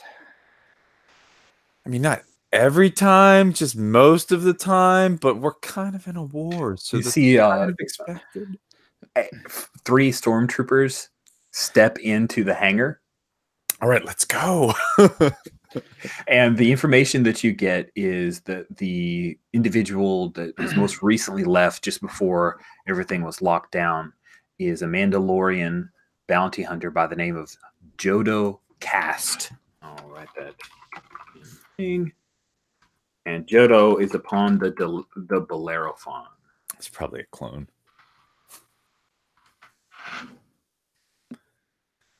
Let's go. Every single time. You do this to us every single time. And I think if you turn around and look back at the Stone Queen, the belly turret just twitches back and forth just a little bit. You can tell it's being remotely controlled from the cockpit. Nice. The stormtroopers walk over to the Ugnaught. He waves his little pudgy hands. He's trying to get their attention. He hands a data pad to them and he's gesturing. He's trying to buy you guys some time. Grab you by the ear and start pulling. Do you go along? Yeah. Oh, yeah, I've got it. Let's go. You guys get on board, and the gangplank goes halfway up and sticks. And you see this large hand, this long spindly arm reach out and kind of yank it up. And even as that's happening, it's starting to take off and hover and move back toward the hangar entrance. Mm-hmm. Nice. It's cool. So you guys are able to get out of the hangar and take off. The Ugnaught buys you enough time, and you know, it was worth a lot to him. He's poor little Uggy thinks that he's going front row seats to a new show that may never have, and you guys take off. So this new merc that you guys have hired, she's like walking around and looking at all the cool stuff. Like she's got her hand like hastily bandaged. You guys got any like med packs or? This is So pretty nice. I think that OB shows her around and basically walks her back and into a cabin that was previously occupied. And he grabs like a big crate and he starts piling all the personal effects off into this crate and says, "Oh yeah, this is from the last merc that we had to space." And says, "You can have these quarters now." She says, sure. So I get $550 a day. Medpack's only like 400. You guys got one? You only owe me 150 creds. Yeah, we're still negotiating how much you're worth. Your captain said, make it She's happen. not my captain. She's just the captain of this ship. Alima says, I don't work for her. Alima says, can I just stun her, Daniela? Let's just stun her and space her. I mean, I'm thinking about it. So, do you have anything to say to us before we begin negotiating? Well, I've got 2 more thermal detonators. Yeah, an apology would go a long way. I guess. Yes, so. Yeah, well, now we're working together. So, yeah, sorry about the thermal detonators. My name's Mil Raji. Okay, and how were you hired? Oh, were you contacted directly? Oh, well, shoot. I didn't know this was an interview. Wait. I mostly work through the guild on this stuff. Merc Guild. Okay. But like, why would an Imperial officer be hiring you? Oh, well, since you guys have hired me, I guess I can say there's an old Republic guy in Tatooine. We found out about him, and the Relentless is going to go down there. They've already sent some bounty hunters ahead and take him out. He's a real problem. Names would be good. Oh, yeah. Ader Talon. And that name is very familiar to you guys. Anyone that would have any information about the Old Republic before it fell to the Empire. There's also, and we'll kind of time-wise, who is it that ended up with Agent Dana's datapad? I think it was Obi, right? Yeah, that's right. So you're able to decode Dana's stuff with the codes that Sham has. And if you guys take a look around G5 on the NPCs and places, a cool little picture of a datapad about Commander Ader Talon, who was a tactician and naval commander who served during the Old Republic and the New Order. And so Ader Talon supposedly died. He vanished in the Dalshon system a few decades ago. So I have a few questions about Ader Talon for each of you guys. And so the first question I will have for Rook. So the Ader Talon passed away in his whole ship, the battalion, because they were fighting some pirates. And you have heard of the pirate who killed him. His name is Quist. Not human. So what have you heard about Quist the pirate who killed Ader Talon a few decades ago? Or you heard, or what involvement would you have? I'm sorry. Go ahead, Stephen. I was going to say, I think it would actually work well if Quist was the one who had contracted her to recover these antiquities from Tatooine. Ooh, I like that. Would that be a good tie? Quist hired you for the antiquities. Yes, I like it a lot. Which is some weird loyalties, right? Because Quist is the one who killed Adder Talon a long time ago. Yeah, so I'm thinking like it might be that he actually sent her for another reason. If you guys worked together before then, you and Quist? Yeah, I think she works with a lot of different kind of middlemen, fixers and fences and whatnot, and I think he's in her network. So they worked together before. Nice. So Janila, Adder Talon's patrol craft saved a freighter during the pirate attack. That's the main reason that the battalion went out there. Who did you know on the crew of that freighter was saved by Adder Talon? Oh, I have to come up with a name. I've got in species and names. There's a bunch there to help out. Species, it was a feline. Ooh, yeah, those are awesome. Then I gotta look up names. I don't have any feline names. Dang it. Let's see. Nope, that doesn't work.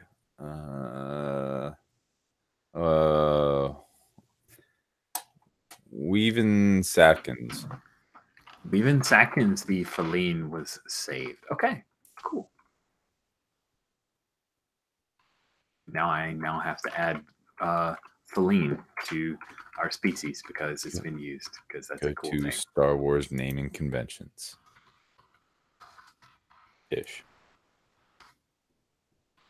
Swap the first letters of first and last names.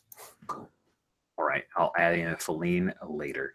Feline are pretty attractive and kind of imperial in a way, like royal, all that good stuff. Awesome.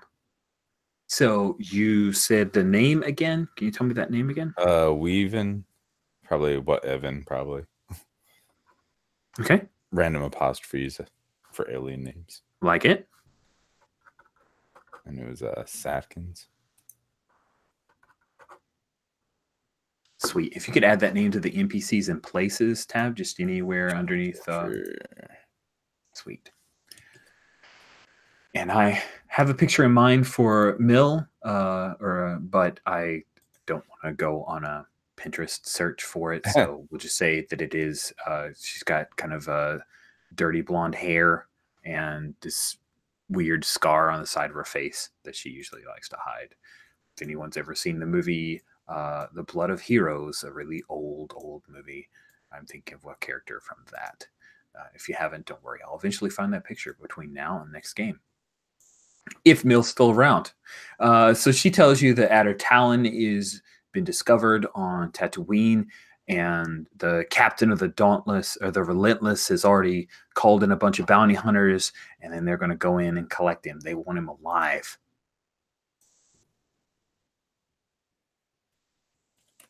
Bounty's crazy big. You could probably buy this thing. How big? That's not saying much. I don't know, starships. And then she's going to go into her room, quote unquote, and bunk. So I don't think this room actually has one of those doors that we see. It has a curtain that we just kind of pull aside. All right, awesome. So she's like, yeah, $550 a day. How much is a new door? I'm going to buy a new door for that. Well, I mean, you'd have to ask the captain to, make fixes to her ship. Okay, cool. Is she up in the cockpit? And then Mill will start heading towards the cockpit. Yeah, you go talk to her. Okay, good deal. Yeah, I'll do that. I mean, I'm working for her anyway. No, you work for me. Stupid Zeltron. If I'm paying you, you work for me. So. Only Mrs. Wait, no. No, no. This is a terrible idea. I mean, you can negotiate with her if you want. Okay. Yeah, I'll work that out later. So, Sham, what are you doing as you hear Janila and this new Merc and Elena all arguing? What are you doing? I'm gonna check how OB is doing actually, because OB was a bit damaged by everything there. So I'm gonna go and see how OB is. Look at the damage they've taken and said, "Whoa, friend, you okay? And Looks like you took the brunt of that." I think OB is kind of sitting down on a bench that's obviously too small for him. So it looks like, whenever adults go into children's classrooms and they sit in those small desks, it looks kind of like that. And he reaches up on the wall and there's like a repair kit for the ship that's up there with really old tools in it. And he pulls it down and pulls out a spanner and starts kind of working on himself and says, I'll be fine. I've seen worse. You see this plating right here? It was blasted off. I hammered it back out and got it back in place. It should be fine. Look, I'm sure it will, but even you can. You're not indestructible. There could have been other ways rather than us just falling into that. We worry about you. Why? Shem will sort of like take Hydro Spanner and start tightening up where you can't quite reach behind you and say, "Because you're my friend." And I think whenever you start tightening it up, OB actually goes, ooh, almost like someone's scratching an itch that they can't feel. Oh, thank you. Yes. Trust me, buddy. If anyone knows about the weight of the world on their shoulders, it's me.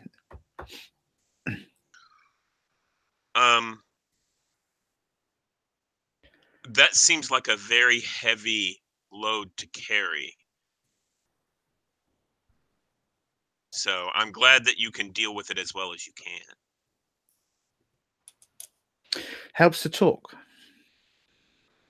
And I think at that point, Obi's head kind of swivels and just stares at you silently for a moment. And the lack of conversation gets a little uncomfortable. Is that pretty? So you guys have definitely encouraged each other. So do mark bonds. Yeah. That is pretty wonderful. Can we take a rest and recoup move from that? Absolutely. That is the next thing. Definitely roll rest and recoup. So you roll with focus. And you automatically recover a strain. Recover strain? Sweet. And I rolled a 9, so that should let me also recover the wound. Okay, good deal. Awesome. Fantastic. And you said that the wound, that first level, doesn't do anything. What happens at the other levels? I mean, I saw that strain at the higher level, like at wearied, starts being -1 ongoing or something like that. Yeah. So it's kind of weird, and so strain is the only one that actually affects your stats. Okay. If you go past critical, then you would go into the drama move of when you die. Okay, that makes sense. Okay.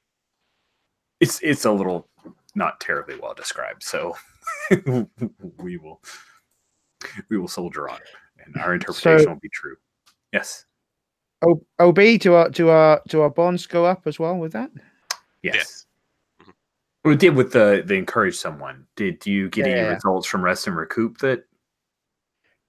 I need to make a roll on that. No, that was rest and recoup for. I'm sorry, I wasn't using proper names. OB, you rolled rest and recoup, and what you chose to recover a wound. Recover a wound. Okay, cool. Yeah. So you guys each got one bond with each other, and then the rest and recoup allowed OB to recover a wound. So OB, they are now healed, and you guys got that. Rook, where are you taking the Stone Queen? Headed to Tatooine?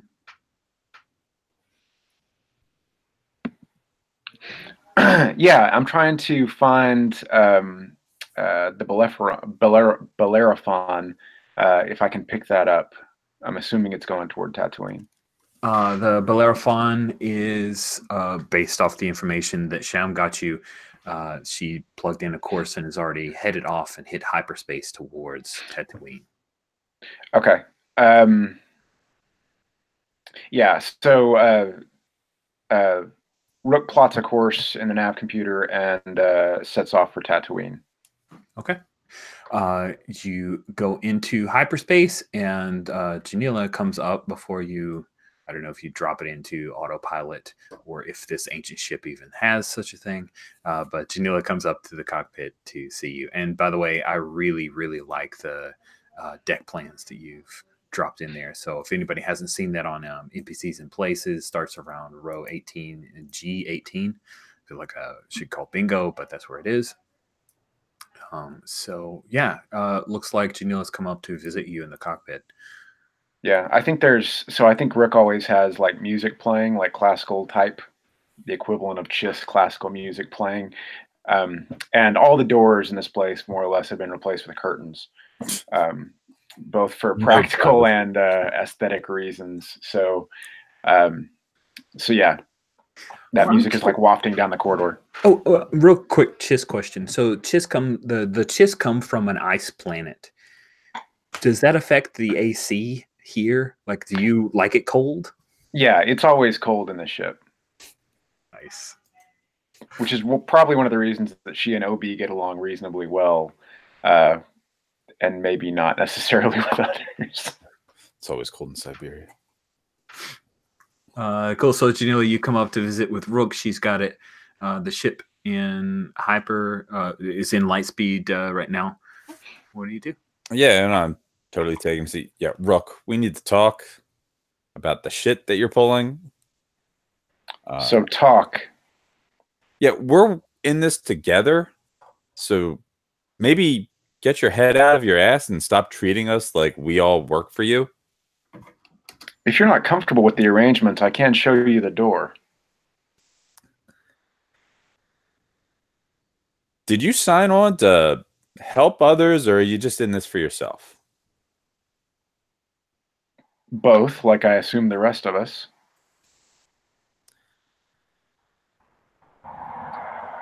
Don't pretend to be a humanitarian or a martyr. I don't buy it from you.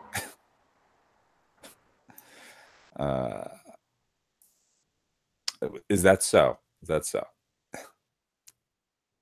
Yeah, I may have a shady past, but I actually care about people. You know, it's kind of instinctual with me and all of my people.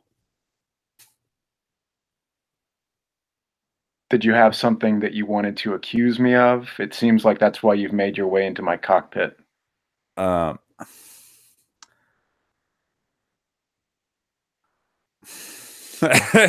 you you get this feeling like it's obvious that she wants to talk to you, but like you know, obviously you're doing your Chiss thing of being, you know, stone-faced, as it were.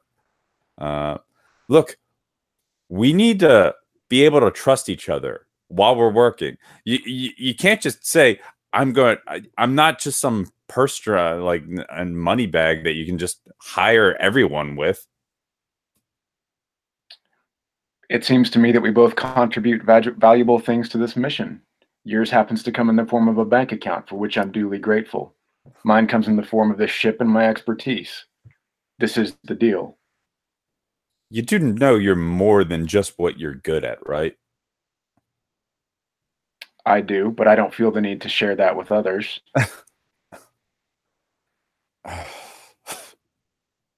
What, am I trusting my feelings here? I don't. What does trust your feelings mean?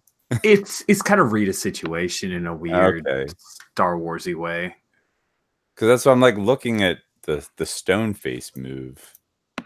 Yeah, she can say whatever she wants. Yeah, that's why I'm like, how does that happen when a player-on-player thing? Because that's what it. Well, it really so you roll trust your feelings, you roll with instinct, and on a hit you can ask a question about a player, right? You can ask this question about someone in the scene, their player, or the MC, and they have to answer honestly unless they have, you know, stone move that allows them stone to not. faced. So I feel like that's like I'm trying to do that. I'm trying to Do get it. Roll it. This is So, good. I want to see how this goes. What is it? Instinct? Am I instinctual? Yeah. Nope, I am not. You've got instincts. They're just not good ones. There's a 5 minus 1. 4. That appears to be a failure. It's a 6 minus. We don't use the failure word. You're right. That appears to be a miss. Yeah. Go ahead and take that XP. Yes. There you go. Well played, sir.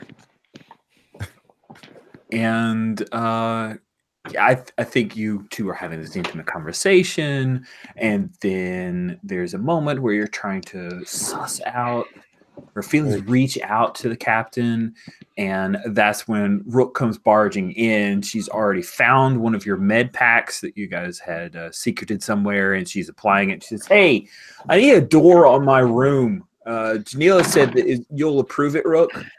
It's not good.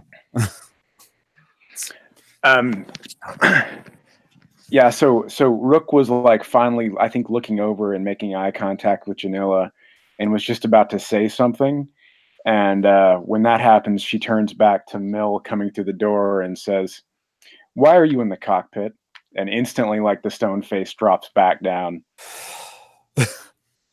Janila said that you approved me getting a door on my room, my new room. Rook looks back over to Janilla and say, "I think we were just talking about people making contributions on other people's behalves, weren't we, Janilla? It seems like you're more than happy to make obligations for me on my ship as well. I think you can both leave." It's not what I said. What? Is that a no?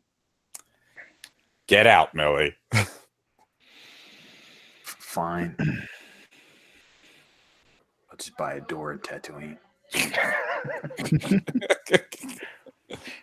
So is Janella going to stay in the cockpit? Yeah, no, it's going to be like just cold, angry, annoyed. After like 5 or 6, I feel your emotions, so That's not a good thing, you know. yeah, it's not always great. after like 5 or 6 minutes, Rook finally like says, while she's staring straight out the front of the cockpit, "This is going to be a long trip." Yeah, I'm aware. Nice. So many ways. I think that's a good cutaway moment right there. So I am going to do a thing. I've stolen a move. It's my favorite move in the Do our game. bonds go up or not? Yeah, I don't know. What do you think? I think from Rook's perspective, like, she made an effort. Like, she could tell Janella was making an effort. All right, I'm cool with it. So then you encouraged someone, Janilla, so you get to take a bond, and you made an effort. All right, then. Let's. I got to choose an advance. So there's a move. If you guys take a look in the basic moves that I literally stole from Uncharted Worlds that I like a lot. You guys are going to be in hyperspace for a day or so, and so I'd like to use the move Cramped Quarters. Oh, sweet. When you've been trapped in cramped quarters with the same people for a significant amount of time, a leg of an interstellar journey, etc., choose a character trapped here with you and roll 2d6. On a 10 plus, describe how the two of you bonded over the past few days or hours. On a 7 to 9, reveal or discover the answer to their question about an aspect of yourself or your past. And on a 6 minus, describe what the newest hurt feelings or bad blood, what caused the newest hurt feelings or bad blood between you. So we'll go around. If you choose another player character, that doesn't mean that that player can't choose like an NPC or someone else. But we'll give each of you guys a chance to do that. And that's what we'll do to close out the session. We'll begin next session with you guys arriving on Tatooine, if that's cool with everyone. That's cool. Yeah. All right. So let's start with Sham, because we haven't heard from Sham in a bit. So,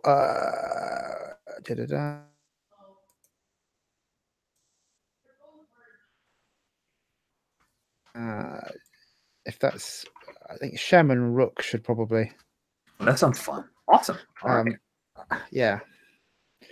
So let's find the dice roll.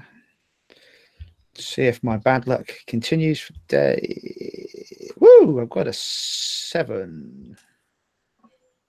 Was there anything on that, or is it just the straight roll? It's a flat roll. Flat roll. Cool. Yep. So on a 7 to 9, you get to reveal or discover the answer.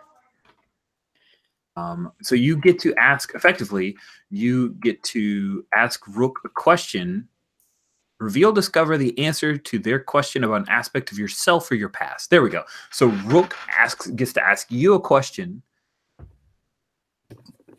and you need to answer it. Is that cool? Does that make sense? That I think so, yeah. Okay. Okay, so I think Rook is going to ask exactly what, they sit down in there's that leisure area in the ship. So they sit down, I think, together in that area at some point after Rook has escaped the awkward cockpit. And Rook just flat out states, "What exactly did you think you were going to do to help Dana?"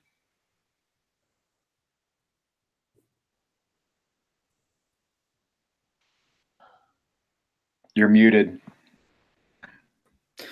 It was a poison running through her veins. Her life was drifting out of it. I was trying to separate the poison from her and the Force. She was too far gone. And you were under the impression that this would work. Why?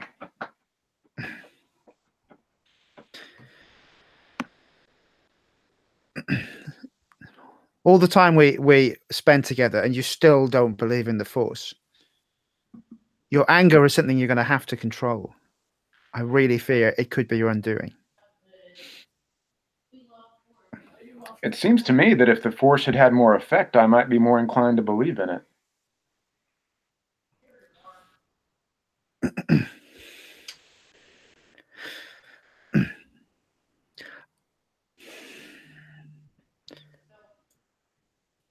You don't feel it. You shut yourself up from it. You shut yourself up from your own emotions. I have a profound belief in your magical light sword, but other than that, I see nothing here of note.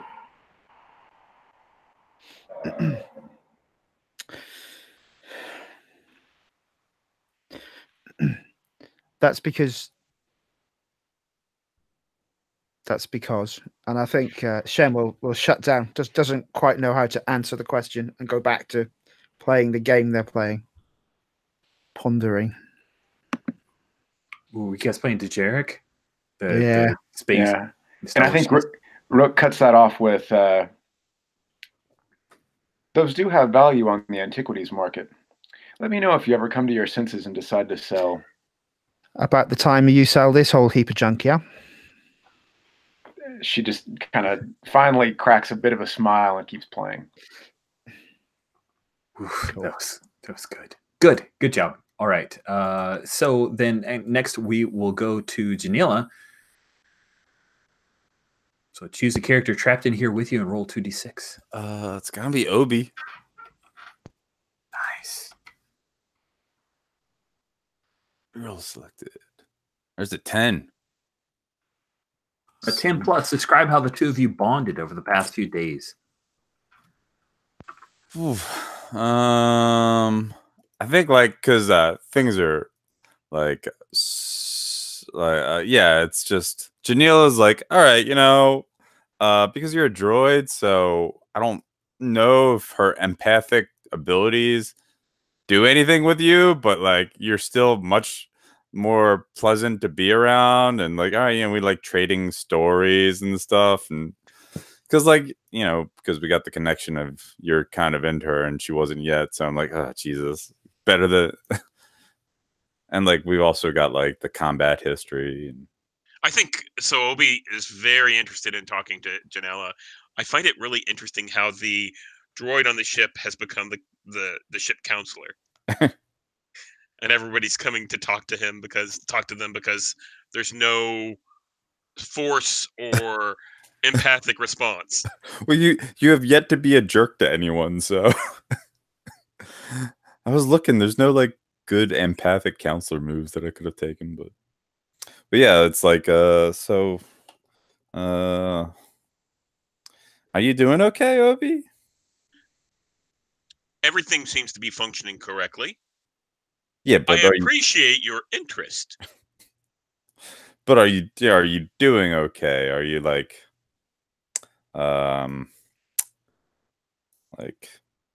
does he have he's got a personality, right? What's his personality like? Very dry. I'd say almost British. You know, Okay. very subtle kind of humor. Yeah. Right. Okay. Because like, what are your thoughts on what's your take of what's going on right now? We've got working with Rook again. I think that Rook is adequate and can become Yeah, no, she's good at what she does. I'm not denying that. true. We agree. It's I'm the very happy. roughness of it all that's the problem. And I think Obi kind of looks around and okay.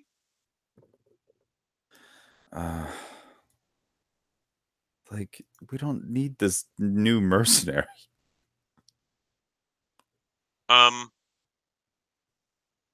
I agree. Would you like for me to get rid of them now? We're in hyperspace. That would be cruel. Of course, you're right. And Obi kind of sits back down. Okay.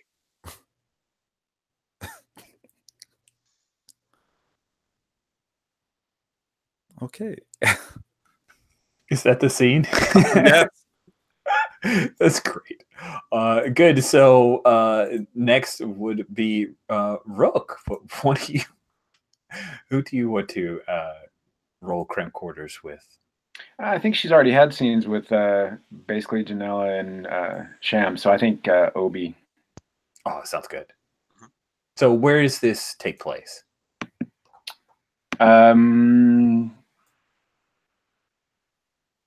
I think that let's have this take place in one of the corridors. I think very occasionally, although Rook's not a mechanic, she tries to do repairs to the ship on systems that aren't in use. So I think she's doing some repairs to those hydraulic lines, trying to replace a couple of lines that aren't being used, especially since the ramp wouldn't go up and down. So I think she's working on that, and they have a conversation there. And I think what this looks like is actually the corridor is pretty cramped, but the little floor tile has been taken off, and Obi's head is actually up in the wires, to kind of help and reach around, helping Rook get to a certain area that she's working on. Nice. Go ahead and roll it. Wow, I got an 11. Wow. Okay, so on a 10 plus. Effectively, you guys will each get a bond with each other. Describe how the two of you bonded over the past few days. Is it just doing this work? It's doing this work, but I think at some point Rook does say, "I appreciated how you handled the situation on the station." And I appreciate all that you do as well. Thank you for helping make sure that I am fully functional so that I can do my duty better. Excellent. And then they go back to work for several hours without speaking. You two are just totally crewmates. That is fantastic. And then last is Obi. Although you've got many seats, who do you want a cramped quarters? I think I want that with Shamdas. Nice. Yeah. And let me roll that. Where do you imagine this takes place? I imagine that this is actually like right after the repair work was done. All right. During right after the last scene that we had. And maybe there's some actually I like the idea that there's some routine maintenance that Obi is doing. And Shamdas knows about this time and will come in to have some one-on-one time with Obi while he's doing his daily maintenance. And it's a straight roll, right? It is. I rolled a 5. Okay, on a miss, Describe what caused the newest hurt feelings or bad blood between you. Okay, this is literally the coldness that exists between the two of us is the lack of feelings that go back and forth. I think Obi is acting very much like the last conversation that he just had with Rook. Thank you for being adequate. We appreciate each other in complete silence. And I think that's, I think from Obi's point of view, he doesn't think anything's wrong. But I think from Shamdas, I think from that point of view, it's like, oh, there's something wrong here. He's icing me out. Does that work for you, for Shamdas? Yeah, I think Shamdas probably anthropomorphizes Obi quite a lot and thinks that they are good friends. So the fact that Obi won't talk to him probably makes Sham feel a little frozen out and let down. Frozen out on a chiss ship. Perfect. Boo, puns. I know. Sorry. I'm sorry. Oh, that is good. Cool. So, as I said, that will bring this particular session to a close. There is actually some beginning and ending stuff that I have missed. So, but I feel like the Cramped Quarters kind of cares for that because it's about resolving bonds. We'll do that next session. That will bring this session to a close. Now, I like to do a little bit of feedback at the end. So we'll do this. Anybody need to leave right at the hour or so? I'll let you go first. Otherwise, it'll take like 10, 15 minutes or so to finish up with the feedback. Dave, I'm sure you're probably burning up. You can take off the robe if you want. I know I would be like covered in sweat if I were you. I live in Scotland, man, so it is fine. It is cold. Okay, good. It's like wearing a jumper. Jumper. It's like a Jedi snuggie. Awesome. So the feedback that we do is Roses and Thorns. Roses and Thorns is a pretty simple, open-ended thing, and some people prefer Stars and Wishes. I'm used to Roses and Thorns, and we will begin with Thorns, which is a critical bit of feedback. And just to let you guys know, I am the son of a Marine Corps sergeant who became a high school principal. So don't worry. I am perfectly fine receiving critical feedback because I don't just consider this a hobby, but also think of it like a craft. And at least a couple of you guys, first time that we've gamed together, so your feedback is very important to me. So we will start with Q. Q, what thorns did you have from today's session? So I struggled trying to figure something out. The only thing that I noticed that seemed a little jilted was the switching back and forth between the different versions of the playbook, between the Nebula and the Omega. But I didn't find that to be too much of a problem. Yeah, so that's the only thing I could see. Yeah, I apologize. Like there was a whole combat move that I hadn't moved from Omega, and on retrospect, maybe I should have just rolled with Nebula, with the combat with a countdown clock. It works, but I have so much more fun with like people having stats for the weapons. And what I need to do is just like a full-on hack of it and put it into a Google Doc so people don't have to work between two different PDFs. I think that would help a lot. I hear you. Anything else, Q? No. Okay. Steven, what thorns did you have from today's session? I guess the only thorn was it took me a minute to grok like what the layout of the combat situation was, like who was where in the corridors and stuff. Yeah, I appreciate Dave asking for clarification on that. I didn't, but I mean, painting that. Well, it's just a really minor point, but I mean, I had a great time. I think that's the only thing I could even think of. Good, thank you, Steve. Joe, what thorns did you have? I don't think I had any. I mean, you're familiar with the system. You run it a bunch. You're familiar with the setting. Yeah, I mean, it's the first session. We had to create characters, and we got some good story and play. Good. Okay. And then Dave, what thorns did you have? Not a major number of thorns. I think perhaps because we went straight into sort of a more of a combat-y set and then into softer role playing after that, we didn't potentially get to see all the characters relate and bond till later in the session. But I'm sure that will continue to improve as the sessions go on. Yes, I agree. I wanted to start off with a bit of a bang, but I'm glad that we were able to work back in and see the characters and why we care about them. So thank you guys for that. We do this in snake order. So Dave, you had to go last. For Thords, you get to go first. For Roses, Roses are where you recognize cool moments from the game, give attaboys or attagirls or feedback of positivity towards your fellow characters.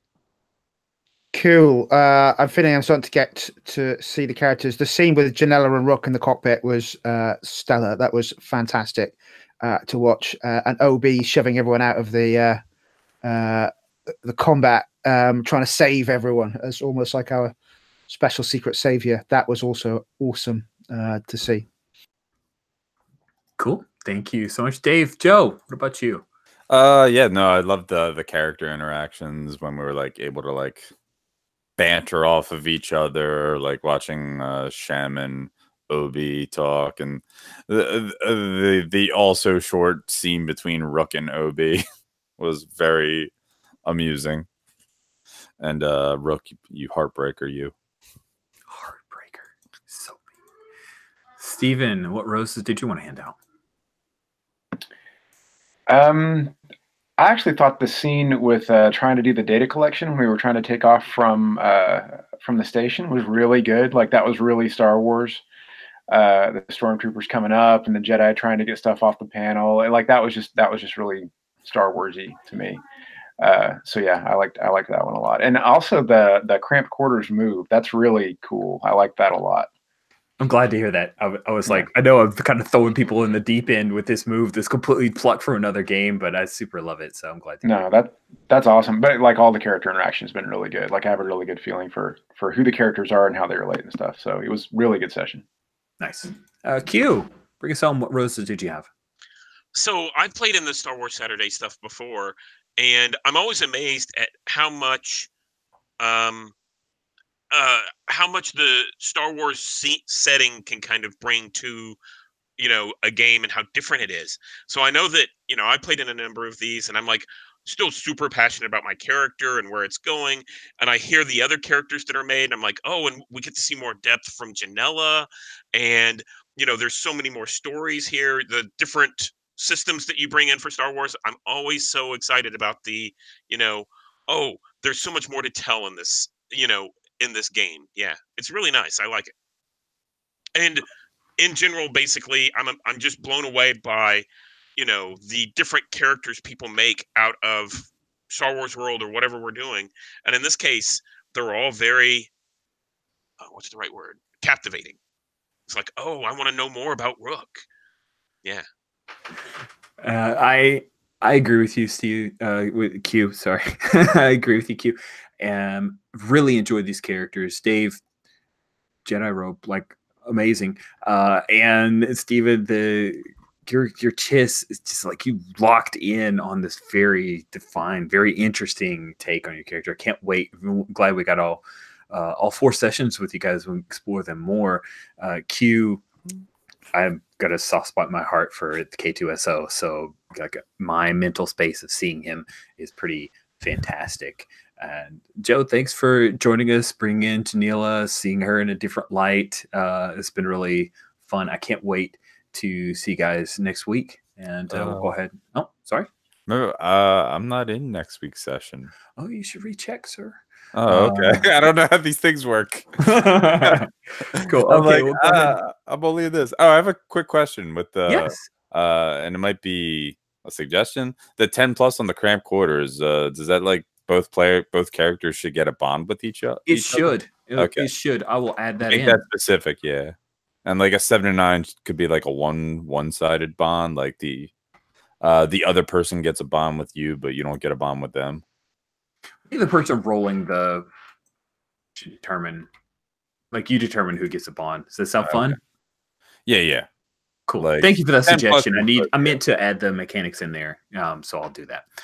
I'll go ahead and stop the broadcast here and see you guys in a week.